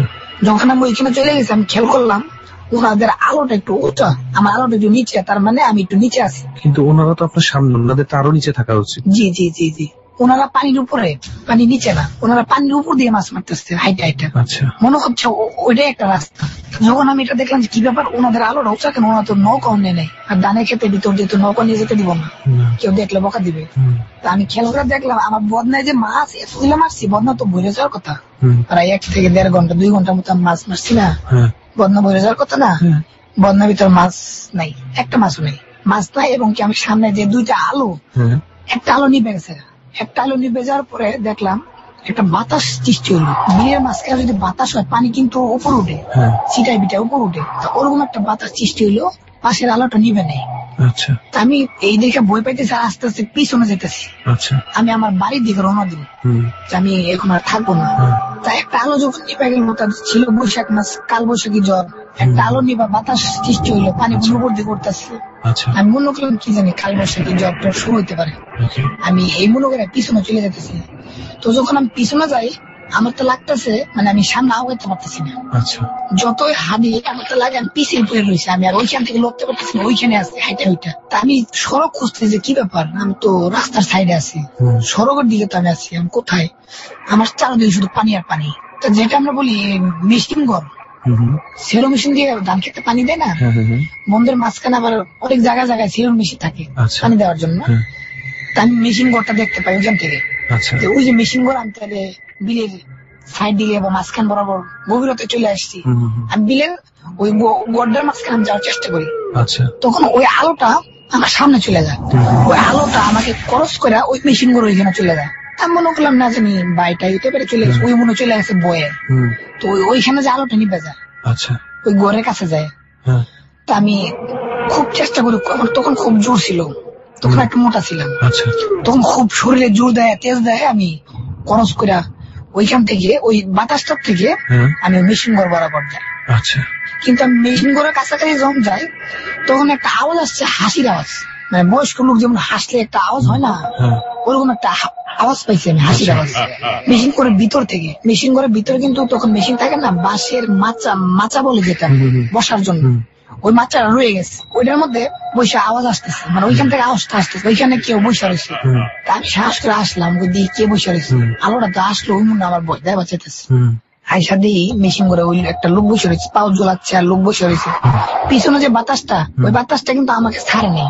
আমি মনে করলাম কাল বৈশাখী জ্বর, আচ্ছা, হতেই পারে। লোকটার টাইপটা কেমন বলবো, মাথার পিছন সাইডটা যেরকম, সামনের সাইডটা এরকম, পুরো মাথা গোল, চোখ মুখের কোনো আকার আকৃতি নেই, চুল পুরোটাই, হ্যাঁ চুল, মানে মাথাটা গোল, চুল পুরোটাই চুল। My goodness. মার্চাঙ্গির ভিতরে বসে বসে পা ঝুলাচ্ছে, পানির মধ্যে একটা, পানির মধ্যে পা ঝুলালে যেমন শব্দ হয় না, হাসির শব্দ কি তার ভিতর থেকে আসছে? হ্যাঁ, আর আমি যখন ওর কাছে গেছি তখন হাসির শব্দ আরো বেড়ে গেছে। তখন আপনি কি করছেন? তখন আমি মানে আমার শরীর স্তব্ধ হয়ে গেছে, তখন পানি বেশি না, তখন পানি আমার একাডের নিচে, আমি ওই বেশি পানির থেকে উপরে এসে পানি কমে গেছে। আমি এটা দেখার পরে আমি আর নিজেকে ঠিক রাখতে পারি নাই, আমার বাড়ির দিক না কোন দিকে আমি দৌড় দিচ্ছি ঠিক নাই।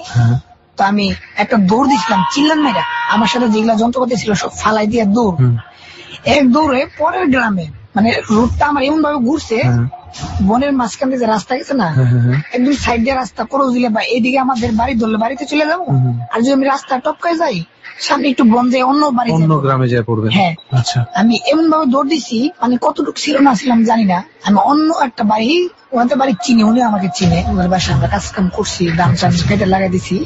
তারপর ওনাদের বাসায়, ওনার যে গোয়ালঘর ছিল, গোয়ালঘর টিনের মধ্যে যে বাড়ি খেয়ে পড়ে গেছে, ওনার শব্দ পায় লাঠি পালালে উঠছে, কি জানি চোখ এলো নাকি, চোর ডাকাত পড়লো নাকি, গোয়ালঘর যেহেতু আওয়াজ হয়েছে। আয়সা দেখে আমার মামা ডাকতাম, বললো বাইক এখানে কে, পরে দেখে আমার পুরো শরীর কাঁপতেছে, শরীর তোর ভিজা, তো আমার এইখানে একটা দাগ আছে, একটা আচরের দাগ, মানে আমার একটা ক্ষতি করছে।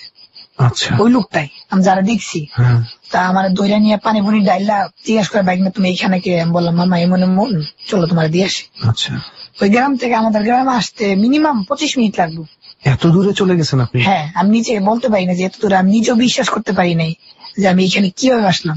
মানে যে অলৌকিক মানেই কিন্তু খারাপ বা ভুতুরে না, আসলে জানি না মানুষের জীবনে কখন কি ঘটে। তবে সত্যি কথা আসাদুল ভাই, যে আপনার ঘটনা শুনে আজকে সুমন দোস্ত, তোর কথা জানি না, বাট আমি অনেক অনেক ভয় পেয়েছি। সেম হিয়ার দোস্ত, মানে বেশ কয়েকটা ঘটনা আছে, এই ঘটনাগুলো শুনলে ডেফিনেটলি ভয় পাওয়ার মতো। আর বিশেষ করে আমরা আজকে যে বট গাছের নিচে বসছি, এটার মধ্যে নর্মাল কথা শুনলে এমনিতেই ভয় করার কথা। সত্যি কথা বলতে যে আমি অনেক গল্প শুনছি, কিছু গল্প সত্যি ভিতরে ঢুকে গেছে, তার মধ্যে আপনারটাও একটা। জি, আমার বাপের সাথে অনেক কিছু ঘটছে, আমার আব্বা আমার চেয়ে বেশি দেখছে, কিন্তু আমার আব্বা অনেক সাহসী লোক ছিল, পরে আমি আর একা একা কোনো মাছ ধরতে যাইতাম না। ভালো, সেটাই ভালো, এটাই বলতে চাচ্ছিলাম। অনেকেই এই ধরনের অনেক সাহসিকতার কাজ করে ফেলে নিজের অজান্তেই। আসলে আমাদের কখনোই কোনো কিছু একা করা উচিত না, পৃথিবীতে একা কখনো কোনো কিছু আসলে হয় না। আপনি যদি আপনার একটা বন্ধুকে নিয়ে যেতেন সেদিন, যে বন্ধু চলো একসাথে যাই মাছ মারি, তাহলে হয়তো এই ধরনের বিপদে নাও পড়তে পারতেন। হ্যাঁ, তাছাড়া রেহান, আমি আর তুইও কিন্তু একসাথেই যাই, সচরাচর চেষ্টা করি যে এই বিষয়গুলোতে তুই কিংবা আমি একা যেন না পড়ে যাই। যাই হোক রেহান, আরো তো একজন আছে, ওনার ঘটনাটা একটু শুনি, যিনি হচ্ছেন ফরিদ ভাই। ফরিদ ভাই আপনি কি করেন, কোথায় থাকেন? আমি চাঁদপুর থাকি। চাঁদপুরে থাকি, স্টুডেন্ট। আচ্ছা, তার মানে আমরা যেখানে আছি এখান থেকে তো খুব বেশি একটা দূরে না। যাই হোক, ভালোই হয়েছে, আপনার জন্য জার্নিটা অনেক সুবিধাজনক হয়ে গেছে। তো যাই হোক ফরিদ ভাই, আপনারও তো নিশ্চয়ই কিছু না কিছু ঘটনা আছে। আমরা ডটিমের কাছে বেশ কিছু ঘটনা শুনেছিলাম আপনার জীবনে ঘটেছে। তো রাত বেশি হয়ে যাচ্ছে, রেহান চল কথা না বাড়ায় শুরু করে দেই। ফরিদ ভাই, আপনার প্রথম অভিজ্ঞতা কি এই ধরনের ঘটনা সম্পর্কে? আসলে ঘটনার আজ থেকে 1-1.5 বছর আগের ঘটনা। আমি, আমার ফুফাতো বোন, আমার একটা চাচাতো বোন, তো ঘরের সামনে বসে কথা বলতেছিলাম। আমার ফুফাতো বোন ভৌতিক ঘটনা বলতেছিল। সময়টা তখন কখন? ও রাত 8টা-9টা। আচ্ছা, জি, তখন বলতেছিল তো আমরা একসাথে, আমার জ্যাঠতো ওনার প্রবর্তন এক সাইডে বসছে আর আমি এক সাইডে, 1.5 ঘন্টা প্রায় বলতেছে। তো আমাদের ভয় লেগে গেছে, অনেক ভয়ঙ্কর ঘটনা বলতেছিল। তা আমরা ওকে বাধা দেওয়ার চেষ্টা করছি যে আর বলিস না, আর ভয় আর শুনতে পারছি। জি, অনেক ভয় লাগতেছিল। ওকে। তো হঠাৎ করে আমাদের একটা গরুর বাছুর ছিল, যে ওটা আবার কত 20-25 দিন বয়স, ওটা আবার ওখানে দৌড়াদৌড়ি করতেছিল উঠানে। তো ওই বাছুরটার দিকে তাকিয়েছিল অনেকক্ষণ। তারপরে আমরা বললাম যে তুই ওদিকে কেন তাকিয়ে আছিস, কিচ্ছু বলতেছে না। সেই গল্প বলছিল? জি। তারপরে হঠাৎ করে সে ওই বাছুরটার দিকে তাকায় আছে। চুপ করে গায়ে নিয়ে অফ করে ওই বাছুরটার দিকে তাকিয়ে আছে। তো অনেকক্ষণ পরে পরে ও বলতেছে আমার জ্যাঠবোনকে, চালমা একটু সর, আমার পেট ব্যথা করতেছে, আমি একটু শোবো। এটা বলে শুয়ে পড়ছে ওখানেই। হ্যাঁ, শুয়ে পড়ে ও সরাসরি করতেছিল আর সাপের মতন গড়ে দিয়েছিল ওই জায়গার মধ্যে। আমার জ্যাঠবোন বলছে কি চালমা তোর কি হয়েছে, ওটা বলছে আর ওকে একটা লাথি মারছে। তো তখন ওকে লাথি মেরে ফেলা দিয়েছে। আমি এটা দেখে আমি কখনো দেখি নাই, আমি ডরে 20-25 হাত দৌড় দিয়ে গেছি গিয়ে আমার হাত পাও কাঁপতেছিল, আমি ওগুলো দেখছি। তারপর ও গড়েতেছিল, হঠাৎ করে মানে নিচে পড়ে গেছে, যে ওখান থেকে নিচে পড়ে গেছে। তারপর ও সেন্সলেস হয়ে পড়ছে। তারপর ওকে ধরে ঘরে নেওয়া হলো। তো তখন একজন হুজুরকে ডাকা হলো।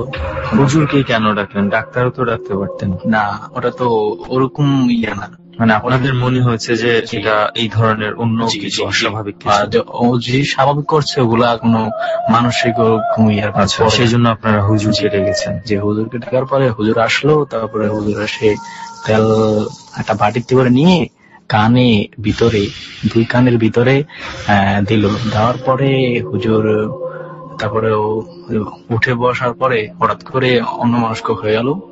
আবিজাবি কথা বলা শুরু করলো যে আমি যাবো গিয়ে, ওই যে আমাকে ডাকতেছে, আমাকে ছাড়।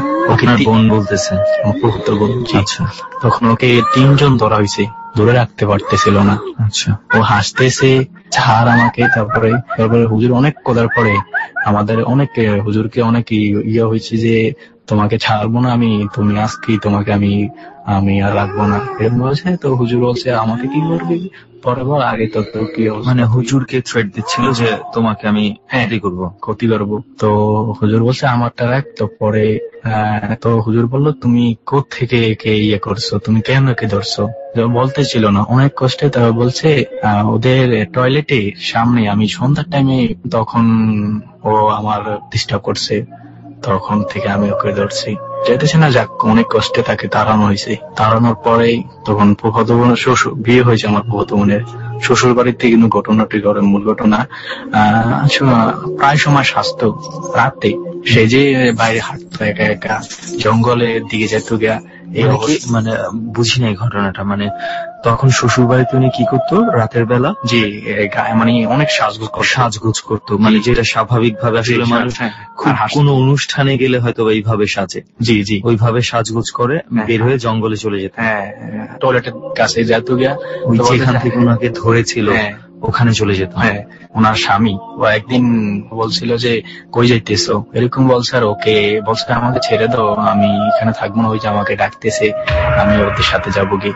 তো তারপরে ওকে ওর স্বামী ধরছে আর ওকে থাপ্পড় মারছে, হাজবেন্ডকে থাপ্পড় মারছে। আর হাজবেন্ড সেন্সলেস হয়ে গেছে, মানে এক থাপ্পড়ে হাজবেন্ড সেন্সলেস হয়ে গেছে। জি, তো ওনার স্বামীকে থাপ্পড় দেওয়ার উনি সেন্সলেস হয়ে পড়ছে। তারপরে মানুষজন এসে ওনাকে পানি দেওয়া, মানে আশেপাশের মানুষজন তখন ছুটে আসছে। আসার পরে উনি পানি দেওয়ার মুখে পানি ছিড়া দিয়েছে। তারপরে ইয়ে হয়েছে। তার কয়েকদিন পরে ফুফাতো টয়লেটে যাওয়ার সময়, এটা কখন, দিনে না রাতে? রাতের বেলা। তখন 1টা কি 1:30 হবে। তো তখন দেখতেছে একটা মানুষ। কোথায় দেখতেছে? ওই টয়লেটের কাছে, যে টয়লেটটাতে ওনাকে ধরেছিল। জি জি। আচ্ছা। একটা মানুষ, একটা পাও আছে, একটা নাই। ভালো করে খেয়াল করে দেখে ওনার মাথাটাও নাই। আচ্ছা।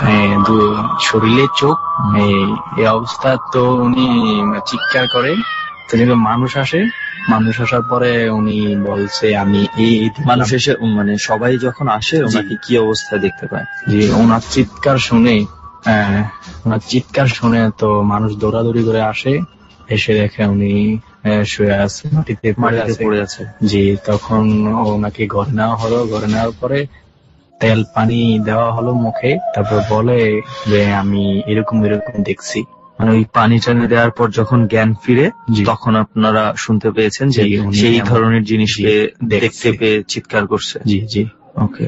তার কয়েকদিন পরে উনি একদিন দুপুরবেলা, আপনার আপু, জি, গোসলখানায় গেছে গোসল করতে। তো ভিতরে গোসল করতেছে, তো বাইরে থেকে মানে শোনা যাইতেছে মানে পাঁচটাপাঁচটির শব্দ।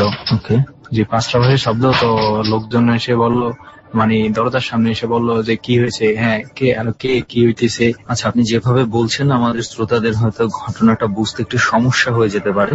মানে ঘটনাটা ছিল এইটা, বাইরে থেকে মানুষজন ভেতরে কোনো দস্তাদস্তির শব্দ শুনতেছে, মানে কিছু একটা শব্দ হইতেছে। হ্যাঁ। তখন সবাই এসে দরজায় নক করতেছে যে কি হয়েছে কি হয়েছে। হ্যাঁ। তখন কোনো সারা শব্দ নয়, শুধু পাঁচটা আওয়াজ শুনতেছে। তার অনেকক্ষণ পরে মানুষের বুঝতেছে না যে কোনো কথা আসতেছে, শুধু পাঁচটা আওয়াজ। তো তখন মানুষ দরজা ভেঙে ভিতরে দেখে ওনার মাথাটা নিচে, আর উনি পাঁচটা করে মাথাটা উড়াইতে পারতেছে না। কিসের নিচে মাথা? ওই বালতি, বড় একটা বালতি গোসল করার জন্য। যে গোসলখানার মধ্যে যে বড় বালতি থাকে, সেই বালতি থেকে পানি ছিল। জি জি। আচ্ছা, বালতি ভর্তি পানি, সেই বালতির মধ্যে উনি মাথা নিচের দিকে পানির মধ্যে দিয়ে রাখছে আর দুই হাত পা নাড়াচাড়া করে মাথা মনে হইতেছে যে উঠাইতে পারতেছে না। দেখে মনে হচ্ছে যে মাথা উনি তুলতে পারতেছে। জি জি। ওকে। উনি মাথার চেষ্টা করতেছে। তারপরে ওনাকে ধরে যে ঘরে নেওয়া হলো। তারপরে ওনার জ্ঞান ফিরতেছে না, ডাক্তার আনছে। ডাক্তার আনার পরে ওনাকে ওষুধ দিয়েছে। ওষুধ দেওয়ার পরে উনি সুস্থ হয়েছে। তো একদিন রাতে উনি স্বপ্ন দেখে যে আমি তো তোকে নিয়ে যাব, সময় হয়ে গেছে, তোকে আর পারলাম না নিয়ে যেতে গোসলখানা থেকে, তো আমি তোকে একদিন নিয়ে যাব। ওটা বলছে। উনি চিৎকার করে উঠছে, আর এক কোনায় বসে উনি অনেক করতেছে, কান্নাকাটি করছে। জি জি। তো ওনার স্বামী বলতেছে যে কি হয়েছে, উনি কোনো কথা বলতেছিল না। তখন উনি অনেকক্ষণ পরে যে বলতেছে আমি এমন এমন দেখতেছি, আমাকে নাকি নিয়ে যাবে। পরের দিন কবিরাজ উনাকে আনা হলো। তারপরে কবিরাজ এসে আপার উপরে জিন ভর করা হয়েছে। জিন ভর করার পরে কবিরাজ বলছে যে তুই আর কি কেন ধরছিস? তো বলছে আমার ডিস্টার্ব করছে, এই জন্য আমি ধরছি। তো কবিরাজ বললো ডিস্টার্ব করছে, এখন ছেড়ে দেই। কয় না, আমি ওকে ছাড়তে পারবো না, আমি ওকে নিয়ে যাব। তারপরে ও বলছে যে না, ওকে নিতে পারবি না, কেন নিবি? ও ডিস্টার্ব করছে, ডিস্টার্ব হয়তো তোর জেনে ডিস্টার্ব করেনি। না, আমি ওকে নিয়ে যাব। তারপর অনেক কবিরাজ ইয়ার পরে যে তো বলছে আমি যাবো গিয়ে, তো আমি ওকে যদি ছাড়ি তো ওর সংসারে আমি শান্তিতে থাকতে দেব না। তারপরে ওনার কয়েকদিন পরে ওনার সংসারে অনেক ঝামেলা চলতে থাকে, ঝগড়া ওনার স্বামীর সাথে, ওনার শাশুড়ির সাথে, মানে কোন প্রকারে, মানে আবার এক কথা বলতে ওনার সংসারে অনেক ঝামেলা সৃষ্টি হয়। তো স্বামীর বাড়ি থেকে এসে পড়ে। তারপরে মানে জাস্ট ওই যে বলা হয়েছিল যে সুখে থাকতে দিবে না ওনার। জি জি জি। তো সেই সুখটা আর ওনার মধ্যে মানে কোনো না কোনো ভাবে উনি একটা প্রবলেমের মধ্যে থাকে। জি। তো এই হচ্ছে আপনার যেই দেখা ঘটনা সেটা। জি। ফরিদ ভাইয়ের গল্পটা আসলে কি বলবো, গল্পের সাথে দোষ জায়গার একটা ব্যাপার আছে, বুঝছিস? মানে আমার কাছে মাঝে মাঝে মনে হয় কি যে ফর এক্সাম্পল তুই যদি এমন একটা জায়গায় যাস যেখানে মনে কর খুব বড় একটা যুদ্ধ হয়ে গেছে, ওই যে ওইদিন আমরা বলতেছিলাম যে প্লেগ টাইপের কোনো কিছু হয়েছে, ওই জায়গাগুলো তুই যে ভেনিস, ইটালি, রাইট? তো ওই জায়গাটার কথা তুই যখন বলতেছিলি না, তখন আমার একটা ফিল করছিলাম যে মনে কর আমি জানি না যে ওইখানে এরকম ঘটছে, আমি এমনি গেছি, একটা নেগেটিভ এনার্জি, একটা নেগেটিভ ভাইব টের পাওয়া যায়। আই থিঙ্ক যেমন এই প্লেসটার যে ব্যাপারটা, can you feel that vibe? Course এটা আমি ড্যাম শিওর, যদি এইখানে কেউ আসে মানে কিছু না কিছু, সে যদি নাও জানে ঘটনা, তার কিছু না কিছু হলো একটা মানে কেমন জানে একটা ফিলিংস হবে, হয়, রাইট? আর তাহলে আমরা দোস্ত এক কাজ করে, আমরা কিন্তু বলা হয়নি নিজে সবাইকে নিয়ে আসছি। আচ্ছা, আমরা নিজেরাই পেছাল করে যাচ্ছি। আচ্ছা, তাহলে তুই একটু বল আসলে ব্যাপারটা কেন আমরা এখানে আসলাম। এই জায়গাটা হচ্ছে যে চাঁদপুরের কচুয়া থানার, এখন গ্রামের নাম আর এক্সাক্ট লোকেশন তো আমরা বলছি না, এটা কেন বলছি না অলরেডি জানি সেটা। এইখানে আসার কারণটা হচ্ছে দেখতে পাচ্ছ যে বট গাছটা, এই বট গাছটা খুবই প্রায় কয়েকশো বছরের পুরনো বট গাছ, দেখেই বোঝা যায়, দেখেই তো বোঝা যায়। আর পাশে ব্রিকফিল্ড এবং শ্মশান একটা আমাদের ডান পাশে কিন্তু আছে, আর আশেপাশে কিন্তু ক্ষেত, তেমন কোনো বাড়ি নেই, জনবসতি জায়গা না আর কি, সোজা কথা। রাইট। তো এইটাতে কথিত আছে এই এলাকার মধ্যে যে এই যে বট গাছটা আছে, আমরা নিশ্চয়ই সবাই বেহুলা লক্ষিন্দারের কথা তো জানি, অবশ্যই সেই কথিত আছে বাঙালির বেহুলা কখনো বিধবা হয় না। রাইট। তো লক্ষিন্দার যখন মারা যায়, বেহুলা যখন ভেলাতে করে তাকে ভাসিয়ে দেওয়া হয়, সে তো স্বামীকে নিয়ে ঘুরে বেরিয়েছে। এটা আসলে এটা হচ্ছে একটা মানে হিন্দু ধর্মের একটা ঘটনা।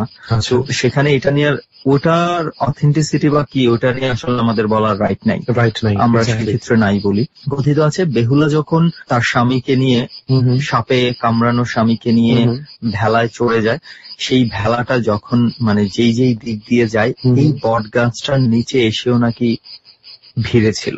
আচ্ছা, এটাও ছিল একটা জায়গা যেখানে তারা ক্ষণিকের জন্য এই ভেলাটা এখানেও ভাসতে ভাসতে এসেছিল। তো এটা কথিত আছে, মানে ট্রু অর ফলস এটা গড নোজ। আর আরো একটা বিষয় হচ্ছে যে এরপর দেখা গেছে যে এই গাছটার আশেপাশে এই জায়গাটাতে অনেক মানুষ অনেক সময় বিভিন্ন ধরনের কিছু ফেস করেছে, সেজন্য মানুষজন একটু অ্যাভয়েড করে জায়গাটাকে, খুব একটা আসে না।